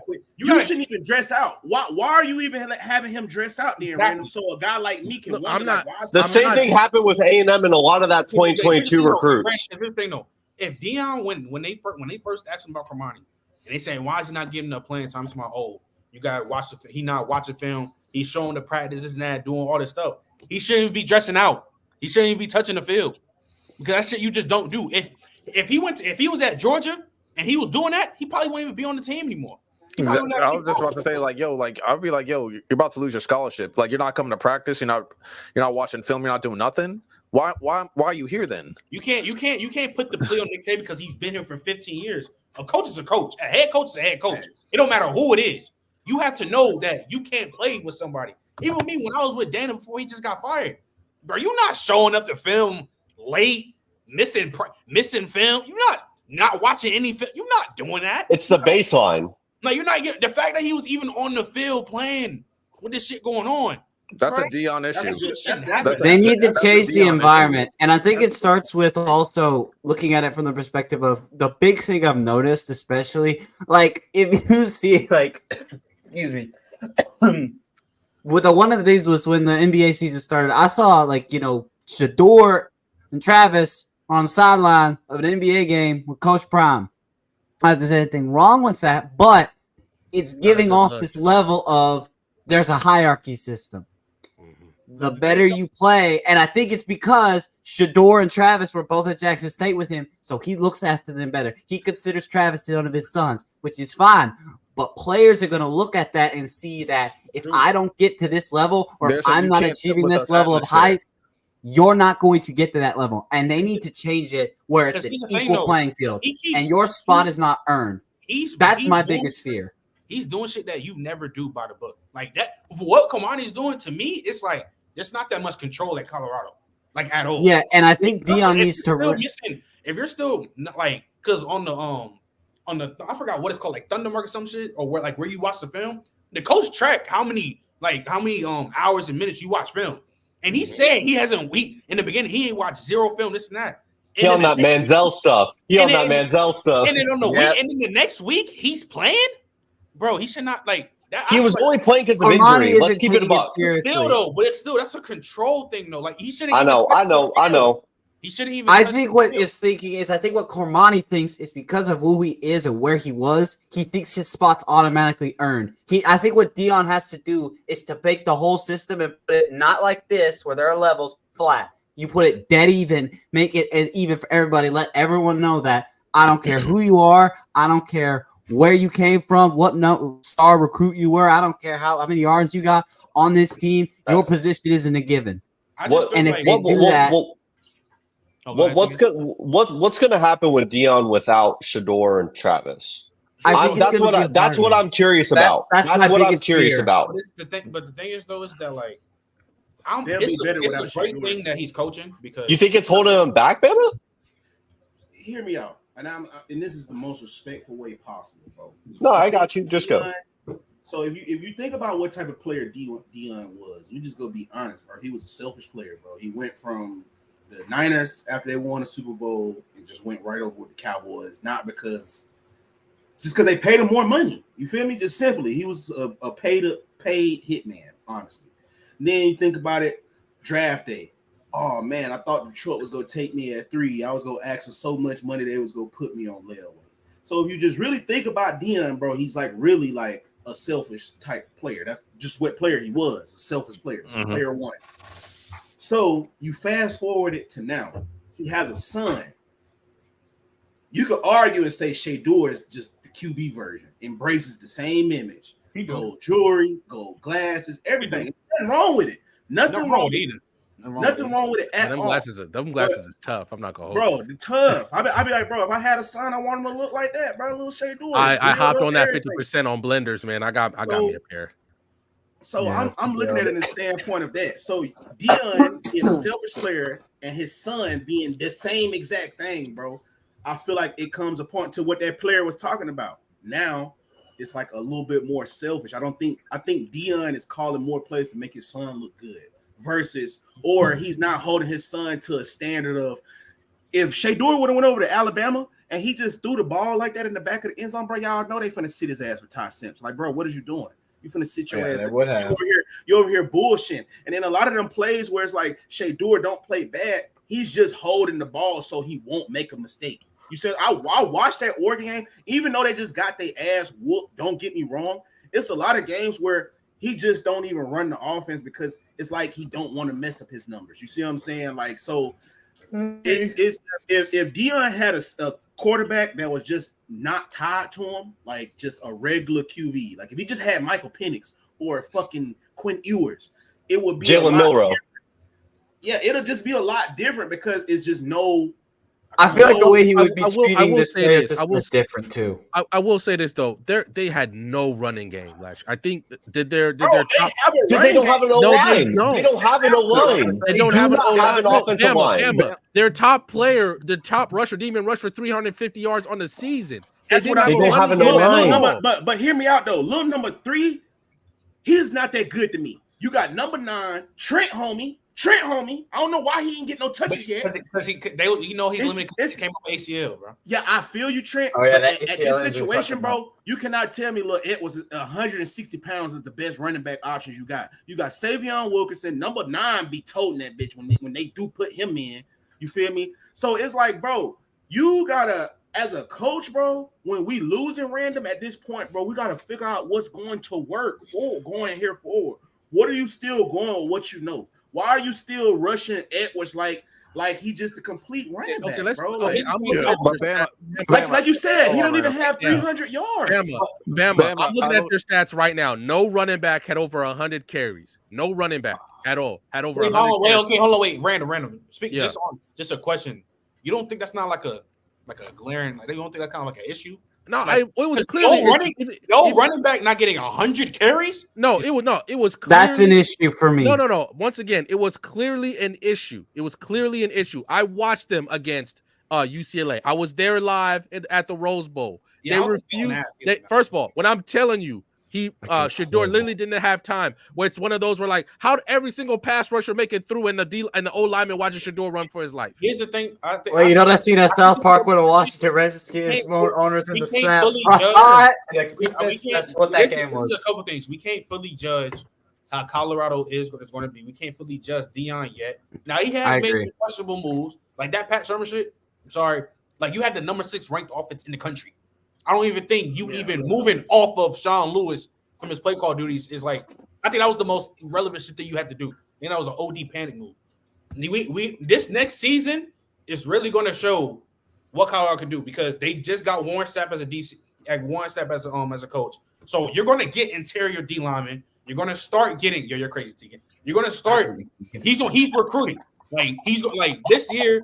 He's about to be recruiting OD. So and they're going into the Big 12. Because you got Texas and OU leaving. So, but like besides like Utah and like Kansas or Kansas State, it's that shit is wide open. So if they don't really make no noise, Bama, we might have to start looking. We're gonna have to have some conversations. We're gonna have to start looking at him a little sideways. Well, what's the expectation tomorrow or next season? What's the expectation for Colorado? Realistically, 7 games, 7 to 6 games. They should at least. No. Wait a minute. Wait. This is revisionist history. Because I swear to God, niggas were saying this next year they better make it the playoffs. They should be in the playoffs. This is what obviously I'm not everybody else. Trent, this is what I said at the start of the season. If they could be bowl eligible, it's a fantastic season. Obviously, they were not. I expect them to be bowl eligible and trying to win the conference. That's where I'm at. I'm not saying they should be winning. I'm not saying they should be in the playoffs in their first year. Third place in the Big 12? Fourth place? Top two? Like I'm not. Give me a number. Give me a number. 7 to 8 games. I would say probably fourth or third place. They're not. I'll say this right. No, this is what I'm saying, Trent. They're not national championship contender worthy yet. They're not. So, Randall, let me ask you this. So when will they be? Shit. Wait, so you mean to tell me with Shador coming back, Travis Hunter coming back, Shiloh, and I think Jimmy Horn, and you're about to have this is gonna be his first full year recruiting, and you know how many 4, probably 5 stars. They already lost a D lineman to. They already lost an O lineman to Missouri. Okay, I feel you. And the quarterback decommitted. You're right, but he's 2025 though. It's not even 2024. I got you. I'm saying with this class coming up. With the expectations, we saying 7-8 games for Colorado next year. Do you think they should win the conference, Trent? I think they should be. I think they should be top 2 for sure. Like if Trent, I pulled up their schedule. I pulled up their schedule.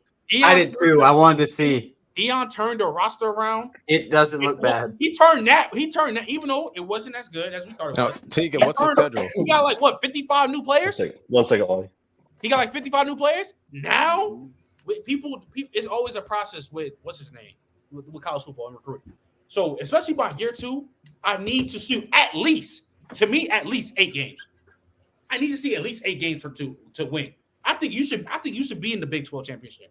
But now I get it. It's a lot of expectations. But bro, this is Deon. The hype of Colorado was coming into the season. Like bro, I get it. You're gonna lose after this. You're gonna lose, bro. You're gonna lose commit. 9-10, you're gonna lose commits all the time. That's just the game recruiting. Yeah, like that happens all the time. And he lost the quarterback and he lost a D lineman to Missouri because he's going to get recruits and you're going to want a D lineman going to play with Warren Sapp. Terrell Owens in Colorado every other week be chilling with them. They're going to want to see that. So yeah, I'm going to see at least minimum 8 wins. Y'all want to hear the schedule real quick? Now, this is obviously without their transfer portal class because I feel like they're going to bring in their major class. My expectation could be big. Could change depending on how it works. Hey, right now, just looking on right now, I can't say that they're better. Okay, never mind. Just go ahead. After you say the schedule, this last like 24 minutes, you can talk about the NFL. Yeah. Okay, bet. Hey, Lonnie. So I'll speed run through it real quick. So we got North Dakota State. Say North Dakota State. North Dakota State at Nebraska. Hold on. Go back to the green and yellow. Correct. FCS and FBS. I'm gonna like this. I'm gonna say this real quick, Tegan. If they go out next year with this new roster and they lose to North Dakota State, I don't know though, Trent. Bro, hey, North Dakota State is the trenches in the FCS. Listen, ain't bad, bro. Like recently, I think it was like 2008 or like 2010, something like that. Boy, they popped Arizona like 50 to something. Like, boy, I don't know. Okay. Don't they have a ridiculous record against Arizona State? They beat Arizona State 45-0. I know what you're talking about. Yeah, it was something like that. I was like, bro, I don't know. And it was like the craziest shit. Everyone couldn't believe it. Y'all, this is game 1. This is their first game of the season. In Boulder, it's worse. Okay, so let me keep it pushing. All right. At Nebraska, I'm not gonna lie. Okay, at Nebraska, we're gonna win that one.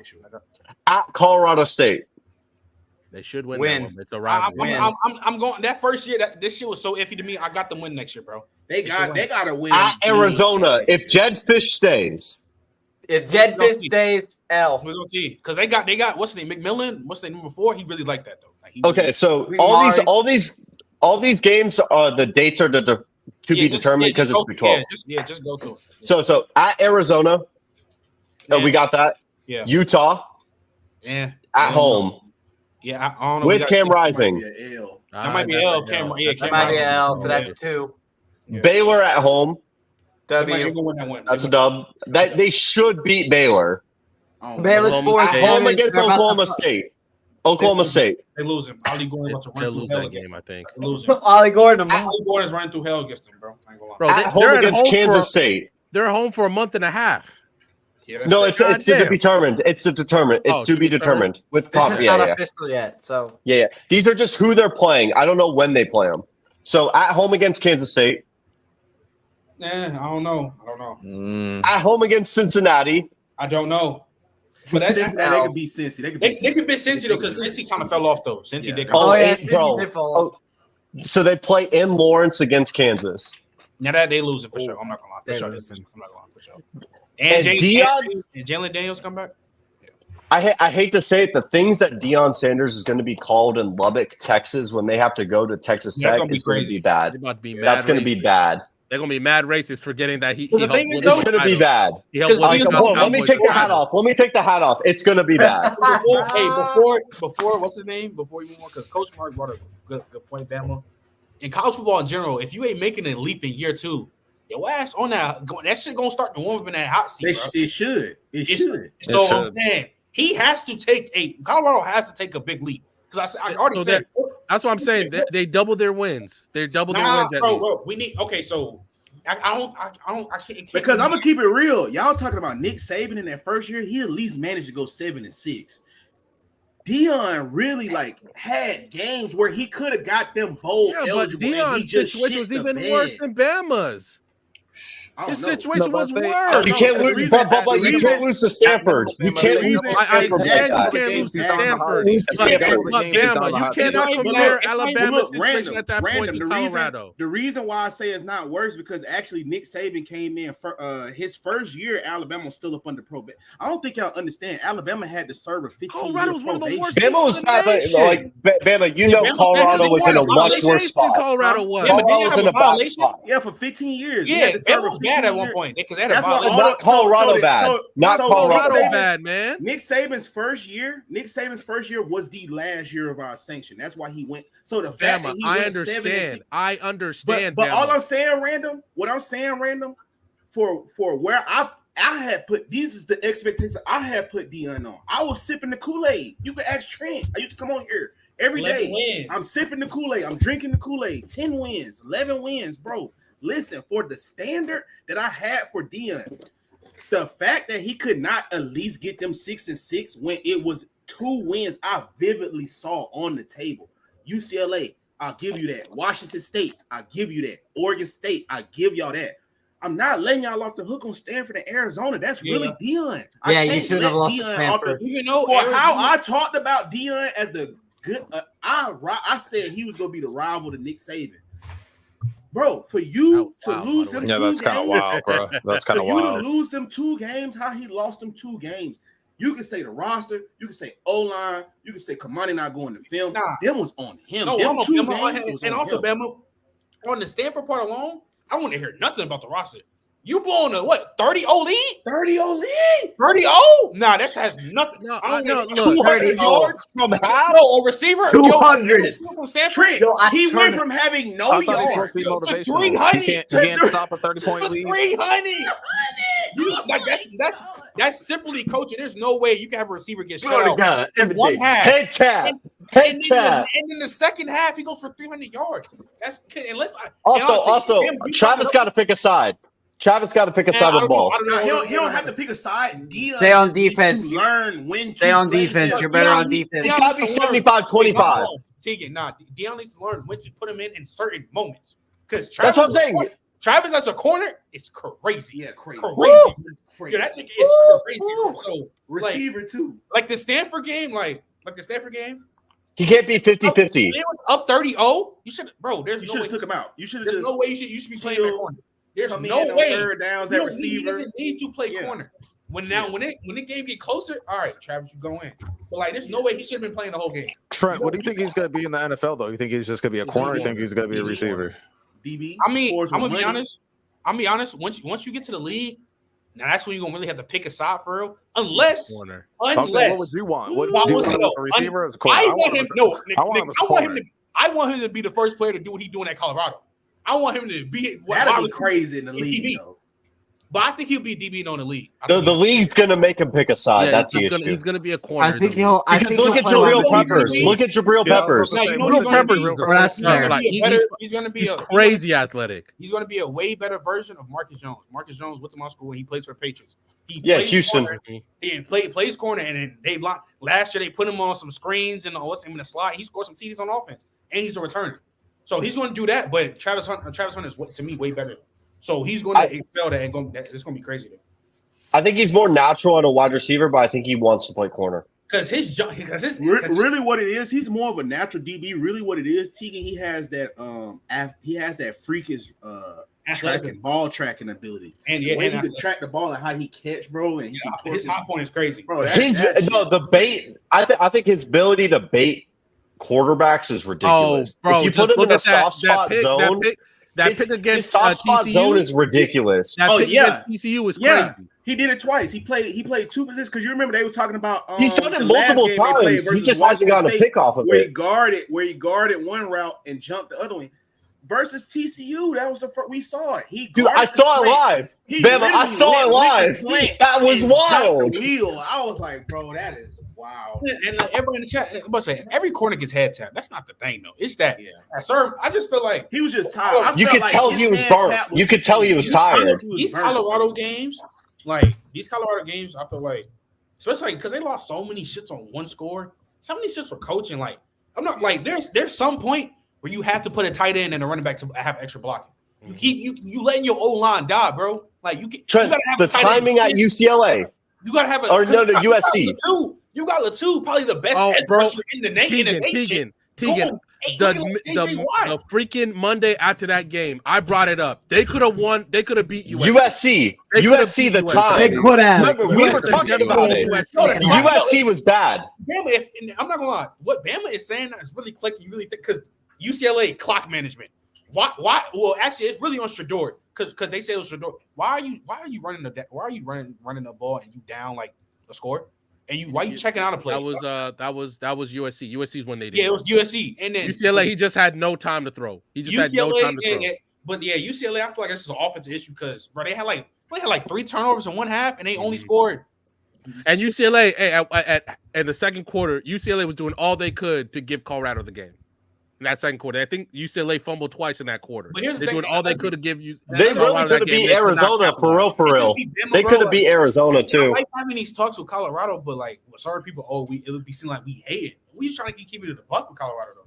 Keeping it a buck. Well, if that was a lot of coaches, bro, that displayed that first year, even though it's a rebuild year, bro, like we looking at them crazy. It's like, okay, we get that it's a first year, bro, but we can like it's the media. See this was like on you, coach. Like this, like these losses right here.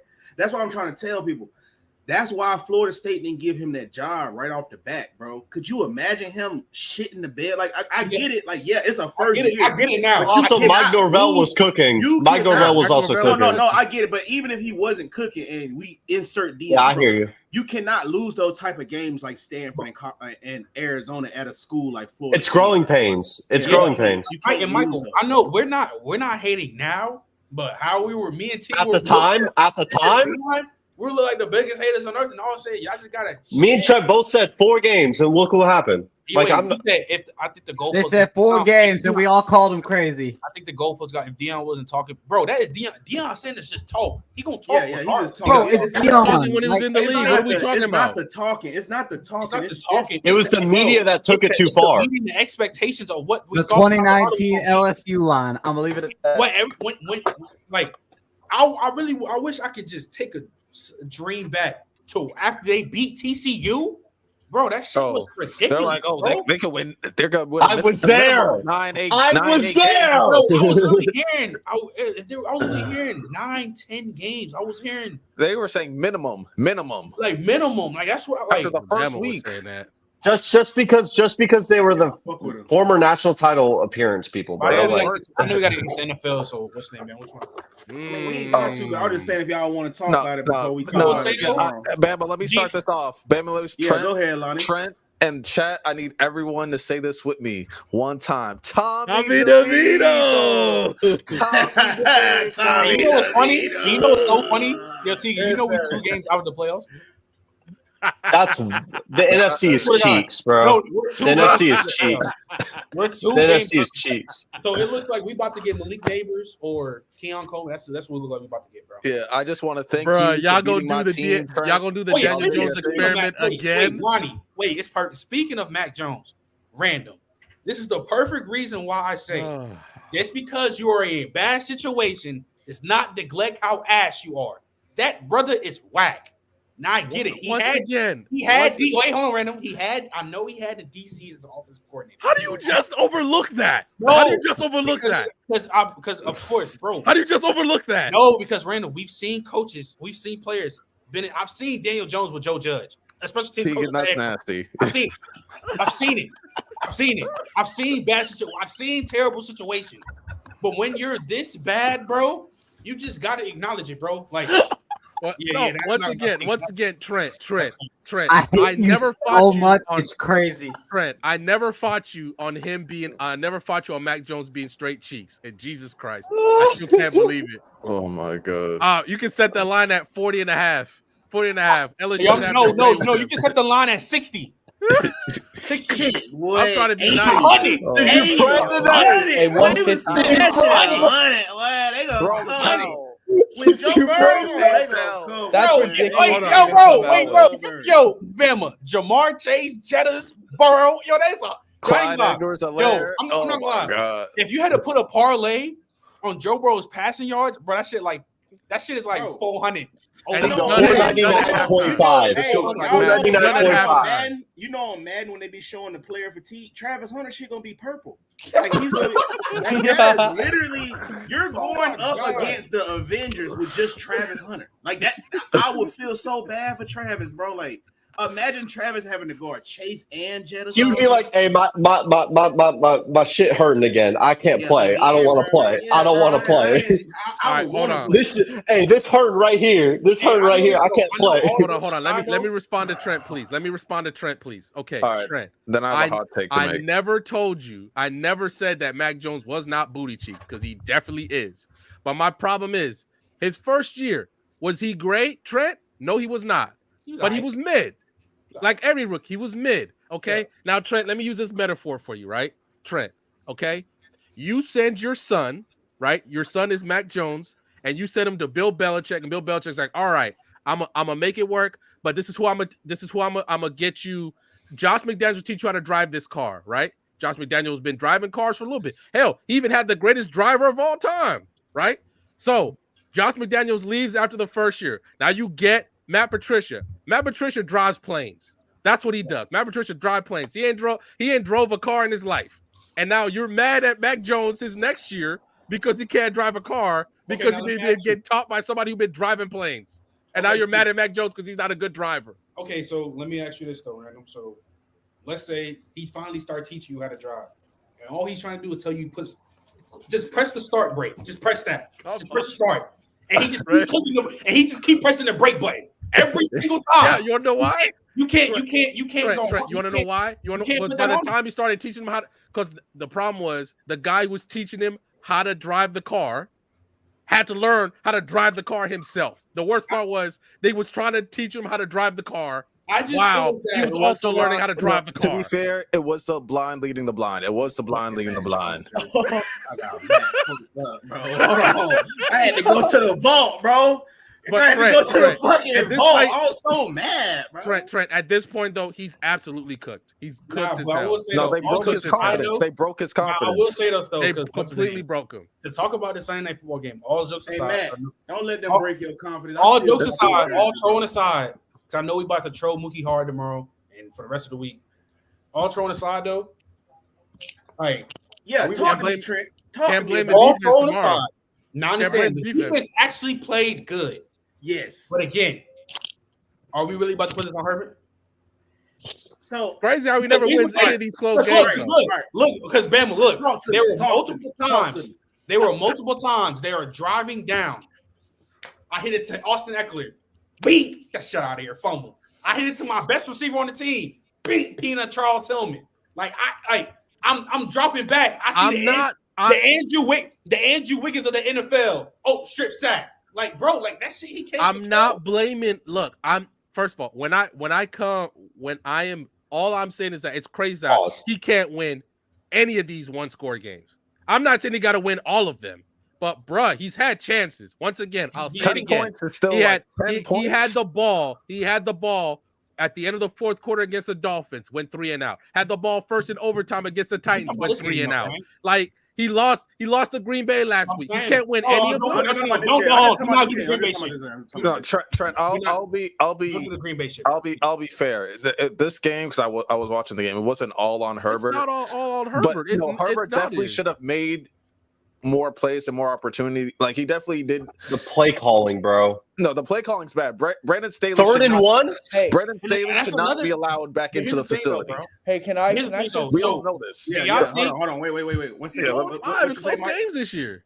The only thing that I want to say about the Chargers, I'm not even talking about Herbert because I agree Herbert does get a little bit too much guilt. And if things were to go right, though, he would get a lot of acclaim as well. You haven't heard Mookie talk, Michael. No, I have heard Mookie talk. I've seen him on Gridiron. He would blame Obama before he blames Take Mookie out of it.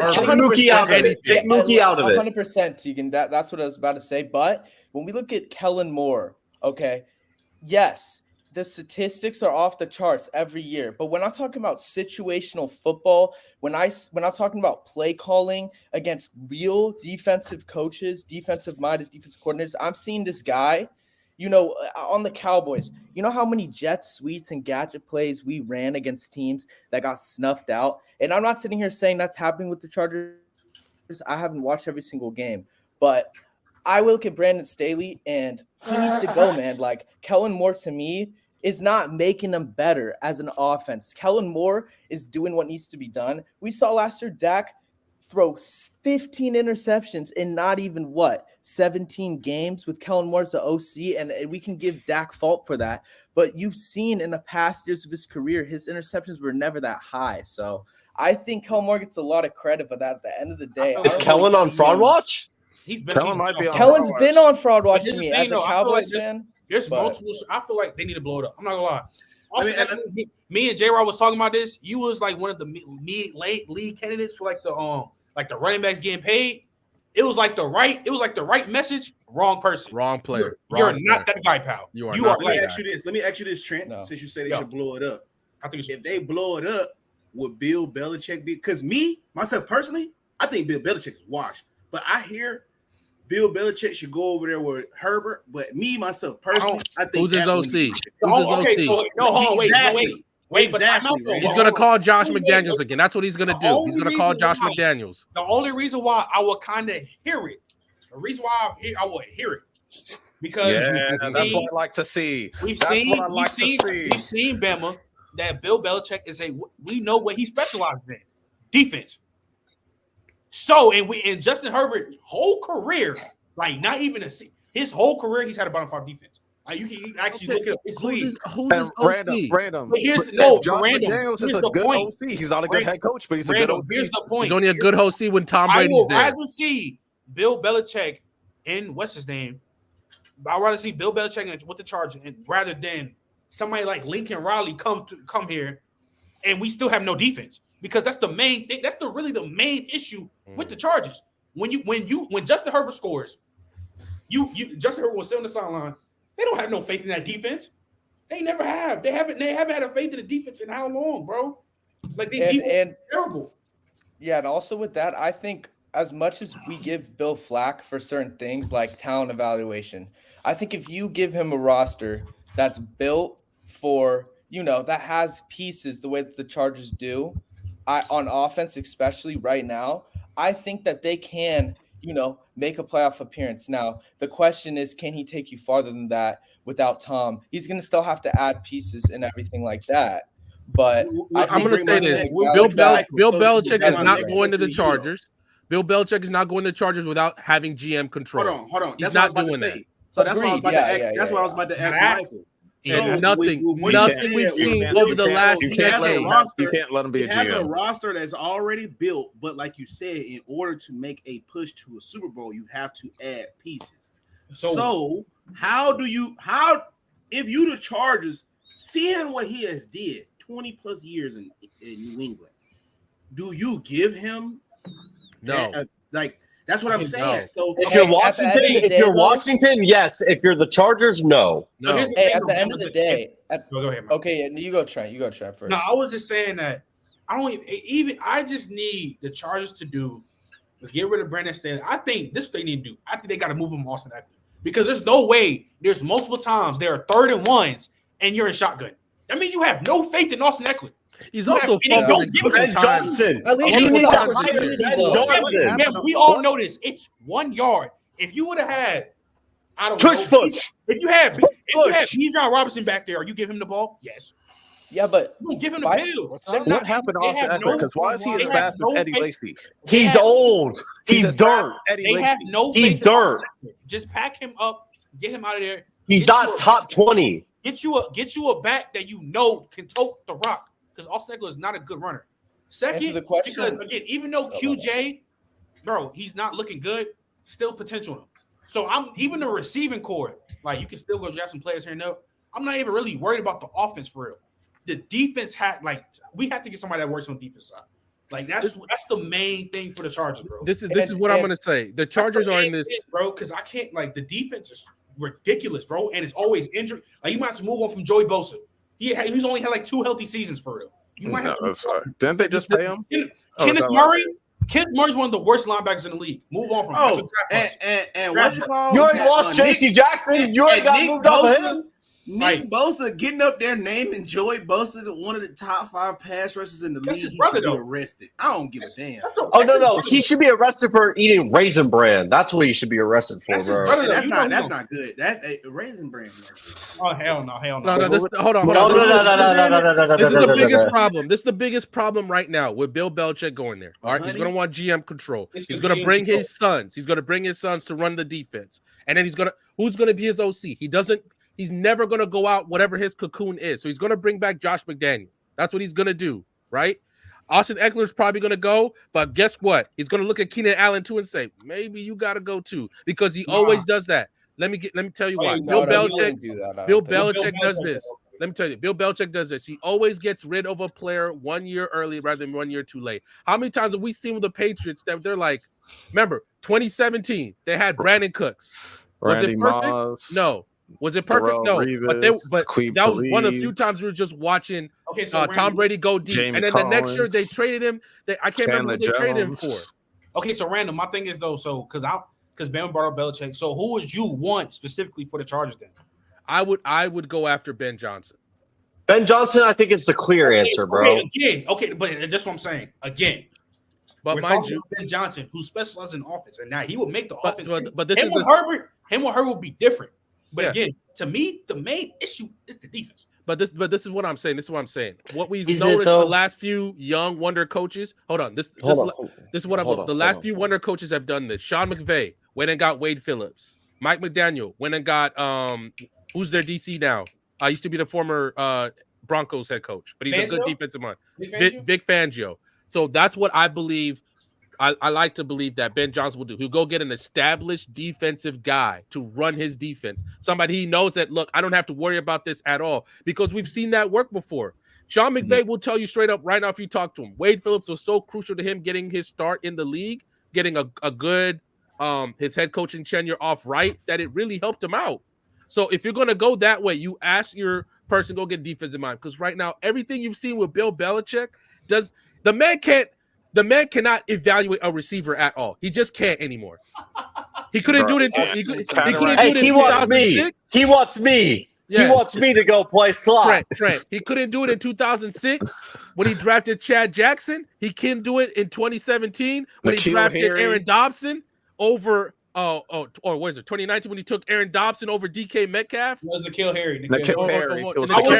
Wait, time out. Hindsight got to be 2020 because N'Keal Harry coming out of college was one of them ones.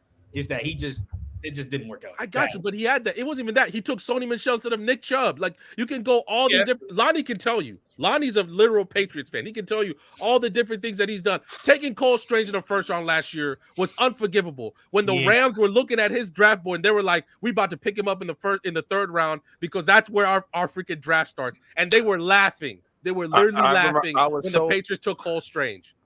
Well, like Bill Belichick broke my heart, like because Mark Ingram was like my favorite college football player, and we drafted him. I was cheering with my dad, jumping up and down. Then we traded him 5 seconds later. I punched the TV.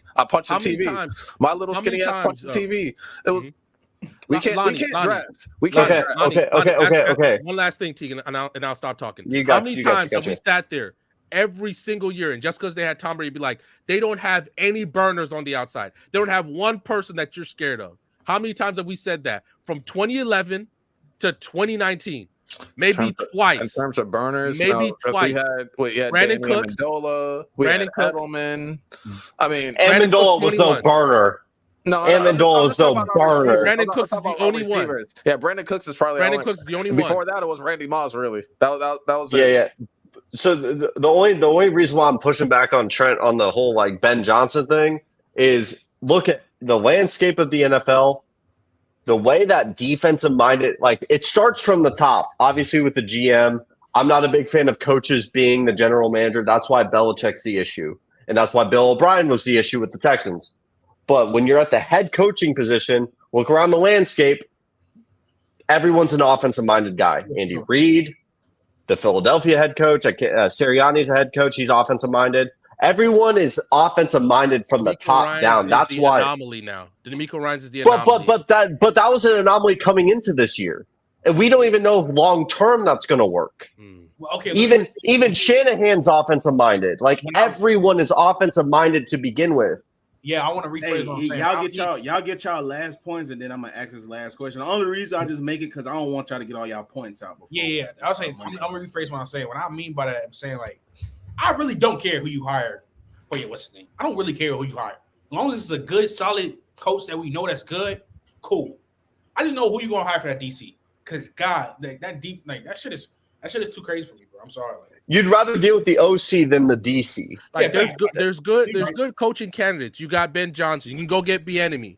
You can go get him. And Bieniemy, I would actually probably lean more Bieniemy because he knows Patrick Mahomes. So you have some extra because you have to see Patrick twice. So maybe Bieniemy could give you the inside track on how to maybe combat him because he knows his weaknesses. Honestly, though, just one quick. Tegan, you say you'd rather deal with the offense than the defensive coordinator, but I just keep harping on this one. So this is why I say Lincoln Riley and Bill Belichick can't be your two choices. Bill Belichick is too arrogant to find an offensive coordinator, so that's still going to be a bad problem. And Lincoln Riley is too arrogant to find a defensive coordinator. His whole everything has been defense. He goes over to USC, out there on the West Coast, sunshine. It gets dark at 9:00 over here, and you still can't figure out a way to get a defensive coordinator over there. He will never win until he figures that out, but he refuses to. So that's just arrogance. At that point, he Mike D'Antoni. It's arrogance. You feel like, hey, I could go out here and just win in the shootouts with everybody. So it's still going to be the same either or because Lincoln Riley is a Bill Belichick, but just an offensive-minded Bill Belichick because he just feels like, hey, man. There's no way USC should be 7-5. Can I push back real quick on that? Just one thing. Yeah. So the one thing I want to push back on that specific comparison is Belichick is arrogant because he's seen it work in an old NFL, and he knows in his head that this could work if all the pieces line up. At least with Lincoln Riley, I think a lot of us forget he's a young head coach. So right now it may seem arrogant. If 10 years goes on and he hasn't. Like, he already fired his DC midseason. If he doesn't get it right in 10 years, I'll give that to you. But he's still young. Like, he can still figure it out. Like, the same thing with Deon. Yeah, Tegan, to be fair, except for a few games this season, a lot of the games with the Patriots have been close. Like, they really have. Like, a lot of games that shouldn't have been close. Because he's not a bad head coach. Yeah, he's not a bad head coach. He's at least above average as a head coach. Yeah, so if you give him pieces that can actually execute and that can make plays by themselves outside of the system. I'm saying in terms of a Super Bowl or a national title. Like, Belichick needs all the pieces on the offense to click. Like in a very specific, non-turnover, non-risky manner, because he's going to have the defense right. Mm-hmm. Lincoln Riley needs the defense to just be subpar, or if not good, but he's too stubborn because he's been, for whatever reason, blackmailing Alex Grinch for the longest time, and now he's fired. If he's not able to hire the right DC, then Lincoln Riley's cooked. Like, I actually feel if Belichick was the Chargers head coach this year, they're probably a playoff team. They're a playoff team. And this is what I want to add to that too. I think as much as Chargers, I'd love to see him go get an offensive-minded head coach. I think when we look at these games, not only is the offense maybe not working, the play calls not be the best, but guys just aren't showing up. Like, there's some of these games that they need to win. And so I think that they need a culture change. They need a coach that's going to come in there and hold everybody accountable. Guys like Joey Bosa, guys like Khalil Mack, guys like Derwin James. And Derwin James has got kicked out of, one or two games, right? For dumb I think stuff. he leads the league in, like, unnecessary roughness calls. Yeah, which is ridiculous for being that good of a player. I thought it was Kareem Jackson. Hey, as much as Belichick, he's up there then. He's up there then. My bad. Hey, as much as Belichick's deficiencies are his deficiencies, look, I think when I look at a guy who's going to hold everyone accountable, hold everyone in the same room and say, you need to do this, you need to do that, I think that would be good. Now, there might be other guys that are better, but I just think the Chargers need a culture change, like the same way that the Cowboys have needed one. And whether or not that's changed is a different question. I'm not trying to get into that. But, like, they need a culture change for real. Like, it's from the top as well. I'll say this, then I would go after Bieniemy. We've seen what he when all of a sudden the Commanders were like, he coaches us too hard. I'm like, no, y'all just been asked for so long. Y'all just aren't used to good coaching. And also you saw how what's the name? Rivera was like trying to throw him under the bus a little bit to start the season. I think the guy to pick, if you're going to go to offensive mind, you go get Bieniemy. You obviously get inside info on Mahomes, what can work against him. Because I also think Bieniemy understands working under Andy Reid, knowing that I know my deficiencies and what I need to do. Andy, for the longest time before Andy Reid really got to be Andy Reid that we know, he was so offensive minded that he finally understood that I needed to get a good DC. And then with him getting Steve Spagnuolo, it just works out. And you can tell he does not worry about the defensive side of the ball. He just sits down with Mahomes, or he's taking care of other things, and he knows Spagnuolo got it. I don't have to worry about this. But it also helps him that Spagnuolo, I don't think he's ever going to get another head coaching job. He already had two. It didn't work out. So Spagnuolo's not going to go anywhere. But that's why I'm saying I think Bieniemy will go get the right head coach to right DC to run with them. Because if you do get a DC and you're going to get Bill Belichick, there's so many ways you're already hamstrung. Because he's not coming over there unless you give him the GM job as well. And we've seen how bad he's been at that. He's not. Yeah. He's going to bring his – all of a sudden you're wondering why his son's coaching. He's a defensive coordinator. Why Josh McDaniels is back. Why this and that. And I'm like, it's all good. And obviously it would be good when you have Justin Herbert, and he's one of the best players, one of the best quarterbacks in the league. But all of a sudden when he's sitting there acting like, why isn't he doing this stuff? Because I saw Brady do it when Justin Herbert's just a different player. Like, you're bringing all this extra stuff with you that you just don't need with him right now. You just don't need. And you're going to be hamstrung trying to pick players, trying to pick coaches, trying to pay players, because all these different things that come with Bill Belichick are going to hamstring the team. That's what's going to happen. So you'd rather just start completely fresh, go get Bieniemy, and ride with that. Last question of the night. Who is y'all most disappointing teams in football this year, college and pro? Falcons and probably Colorado. USC. USC. USC for USC college. and Falcons. And I'll still probably. I can't even say Colorado because I was mad disappointed. I mean, I wasn't that high. USC. Yeah, there's no way they should be 7-5. They should not be 7-5. I'll say the Falcons for sure. Brendan Rice. No, I'll say Falcons and I'll say USC and the Bills. I'm gonna go with the Bills as well, I'm gonna go USC. And I think Lincoln Riley is a little bit overrated. That's what I'll say. He's starting to get on fraud watch for. I'll say the Bills, and I'll say my damn school because I was not expecting us to miss a bowl game. Hey, I told you. I was not expecting the fact that we missed a bowl game. That's kind of crazy as fuck. No, the fact that we missed. Yeah. Hey. Well, what else do I gotta say other than the helmet I'm wearing right now, man? Yeah, Mr. A&M fan. $75 million to tell a man not to coach. Hey, W agent word. W agent word right there. Y'all got it. That's a W agent right there. That's a W agent. I'm trying to get whatever agent he got, Kirk Cousins, all of them boys. I'm trying to get their agents, boy. I got that bucket on right now, Duke. I got that bucket on. For me, most disappointing team, it'll have to be Colorado, bro, because I was just so high on them boys. Like, I feel so let down, bro. That shit really hurt, bro. That shit hurt when them boys started losing like that because it was like I really wasn't blowouts all the time. I went to that Oregon game though. Like I don't think y'all understand, bro. You were at that game, yeah. So I was. They went out there. You go to UO? Yeah, bro. Holy shit.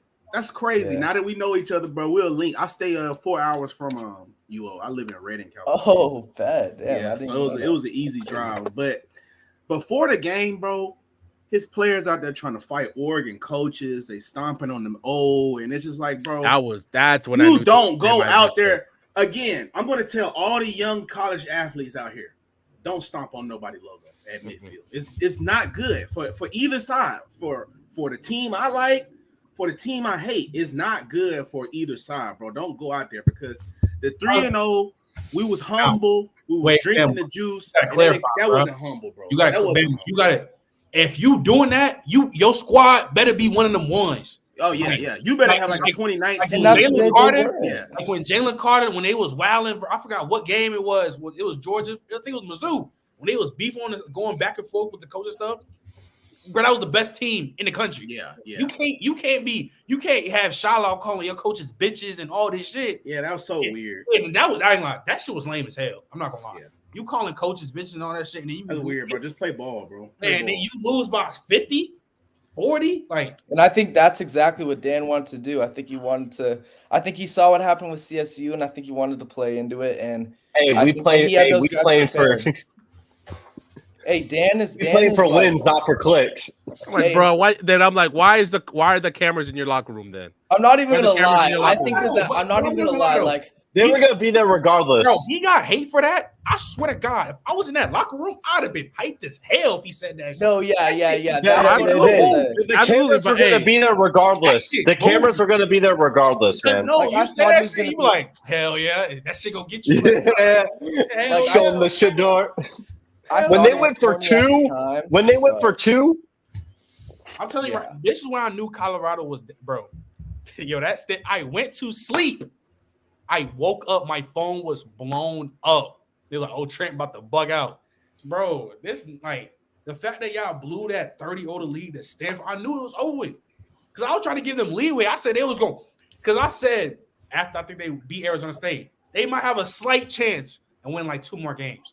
But after that Stanford shit, bro, I was like, yeah, they losing. That's why I was like, Stanford has to be one of the games. I said once they lost to Stanford, I'm like, yeah, they losing the rest of the season, bro. Hey, I need this on record. I want Deon to do well. Fuck all the allegations. Like, I want them to do well. Yeah, I do. Bro, because he's setting the foundation for other coaches like Ed Reed. It got dragged. It got dragged this year. Even though Ed Reed got a hold at the HBCU. Not for real. He's setting the foundation for other coaches, players to start doing that shit, bro. So it's like, if you can't name 3 HBCUs, man, I don't know. Let me say this real quick. Let me say this real quick because I know y'all really wanted to drag Kenny Pickett, and I'm still not saying he's good. But boy, that Steelers offense looked good without Matt Canada, didn't it? All right, before he's still not top 30 though. Wait, how many yards did they have that game? 450. Yeah, how many points did they score? How many points did they score? That's Mike. I cannot, mind you, just because they moved the ball well, I still had questions about how could they get the ball in the end zone. But it was also a divisional game, and we know them AFC North divisional clashes are rock fights. I think rock fights every goddamn time. Season 2. But I'm just for your offense to look immediately so much better once you fire the guy. And you don't have to ask me. Go ask every Steelers fan out there. Chisel Adonis made a whole 20-minute video talking bad about this man. The Ringer, all these big plays talking about why Matt Canada was bad. And I'm not saying Kenny Pickett is good, but Matt Canada was a bigger problem for them. No, 100%. And I think some OCs are getting away with stuff right now. Like, I look at the Jags OC. Like, I don't understand how it took him this long to utilize Ridley.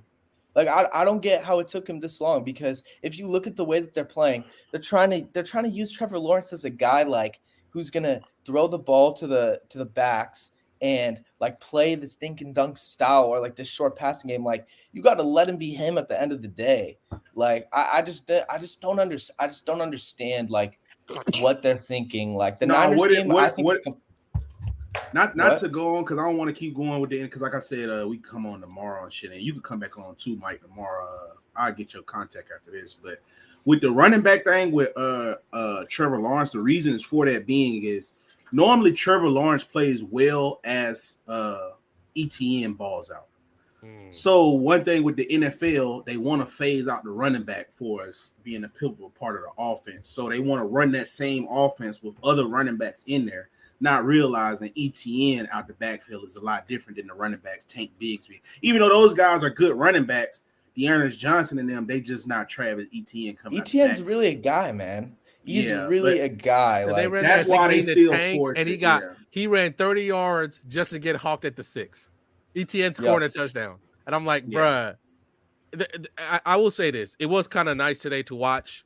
God, we're gonna be getting at least 10 years of that Bama. CJ Stroud and Trevor Lawrence going back and forth. It's gonna be nice. That was a fire. That was a fire. I do have something to say before the show ends, and randomly gonna be mad at me, but the Tommy DeVito era is over, and the Patriots tank train gotta keep rolling. I'm telling you, Caleb's headed there, bro.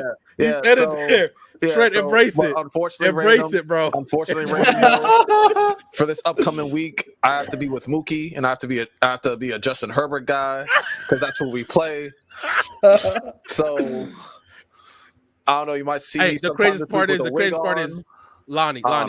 This is gonna be bad because Bill Belichick has not lost to the Chargers since he's been a Patriots head coach. That's crazy. And also, Gabe Davis, you stole Josh Allen bad, bro. Dude, I'm so mad about tomorrow. the Bills, I'll probably be here Tuesday, but Jalen Hurts, he top 4. He top 4 at least. I'm sorry, Jalen Hurts is top 4 at least. All right, but as much as we want to say that, let's give Josh Allen a little credit for how he played that game. Now he threw that pick. He was balling. Threw that pick. But Jalen Hurts has been him, bro. And one last point. And I know that this guy, he's a little wild, but Brandon Katz wants to sit up here, and he always loves the K for Josh Allen, and I love that because I like Josh Allen too. But guys like Mookie and Brandon Katz, I feel like they need to be a little bit more consistent. That's all that. That's all that I'm asking. Hey, and also real quick, shout out Sean Payton because we was on you. Them allegations was crazy. We were the hottest team in football. They got like a 6-game win streak right now, bro. And they know exactly who they are. Mr. Unlimited. Yeah, unlimited. Hey, I'm just asking Russ, can you just throw for like 200 yards though? You give me 130 a game. Hey, bro, I get it, but come on, bro. Old. Hey, did y'all see them edge rushes he was trying to do? That boy looked so slow out there. I was like, go, Russell. Go, Russell. Hey, this ain't about Russell's talent, but the fact that he didn't have Marshawn Lynch's number is crazy, bro. That is crazy. That makes me look at him so much different. When they always bring back stuff I hear about him, a lot of the stuff that you hear the Seahawks players say about him, like he was not a good team. When they bring back that Marshawn one is bad. Doug Baldwin, bro, that guy, bro, at points that guy carried you. Like Russell Wilson did what he needed to do on those teams, but man, Marshawn Lynch was that guy, man. He was that guy back then. So that's the last thing I want to say. Bro, at one point they're gonna bring back that Super Bowl team, to Seattle to celebrate them, and then gonna have everybody else, and then Russell gonna be standing by himself over there. Really? No, Russell gonna dap him up, and it's gonna be like they're not gonna dap him up. They're not gonna dap him up. They're not. They're not. There's a lot of behind-the-scene issues with them and Russ. Like there's a lot. When Doug Baldwin started slandering him, and Doug Baldwin retired the year before, started slandering him when he left, I said, "Oh, you cooked." That was crazy, bro. Big homie, that was his number one guy. I personally know Marshawn. Like Big Homie will talk about anything, bro. The fact that he was on show with and drinking, they was drinking. The fact that he said, I ain't even gonna get too much into it with Russ. The fact that he wouldn't talk about it, bro, that means it's deeper than rap, bro. Like I think that means that he was hurt by that. No, he was. Russ had done a lot of prima donna type shit in that locker room for years, for all these people to feel the way that they feel about him. Yeah, it's not. It's crazy that I know it sounds crazy that when Richard Sherman said it that they were trying to make Russ Wilson the MVP of that game by that play call. and it sounded wild at the time. But now you look at it, because Richard Sherman a big mouth, so you just be thinking, oh, he talking shit. Yeah, but now you look at it, it makes Doug sense. Baldwin, Marshawn, when those two come out and say something, it's like, oh damn. Those like no, because if you're a real teammate, you would have been like, no, we running it and just give it to Marshawn. But they didn't, and my team benefited. So, like, when Marshawn walks off the field and he's laughing at Pete Carroll after the interception. Oh my God! Sits down on the bench, and I was like, oh my God, dude! Imagine being like that. I would just like be so pissed. Like, I don't know how he did that. He was just laughing. He couldn't believe it. As a Patriots fan, I was shitting bricks. I was like, yo, this is over. I know everyone's got to dog us. I was lucky, wanted to walk out the room. Then we got the pick. My whole family ran out the house. Screaming. Dude, I remember my life. What a fucking game that was for him. And how dynamic he was playing that game, and they had 4 downs too. They could have done that. Bro, how does he not score the play before? How does Marshawn not score the play before? That hole was wide open. I don't know. Nah, they had to give it back to him. Wasn't meant to be, bro. He picked up like 6, so you got to give it back to him again. Yeah, random. Like, I mean, I get it. 100%. But that's Marshawn Lynch. So it's like at that time, bro. All right, y'all. That's been another episode. We'll see y'all tomorrow at 11, 1 o'clock. What's that? 1? Yeah, the Vito, baby. Eastern, 11 Pacific. All right, you casuals.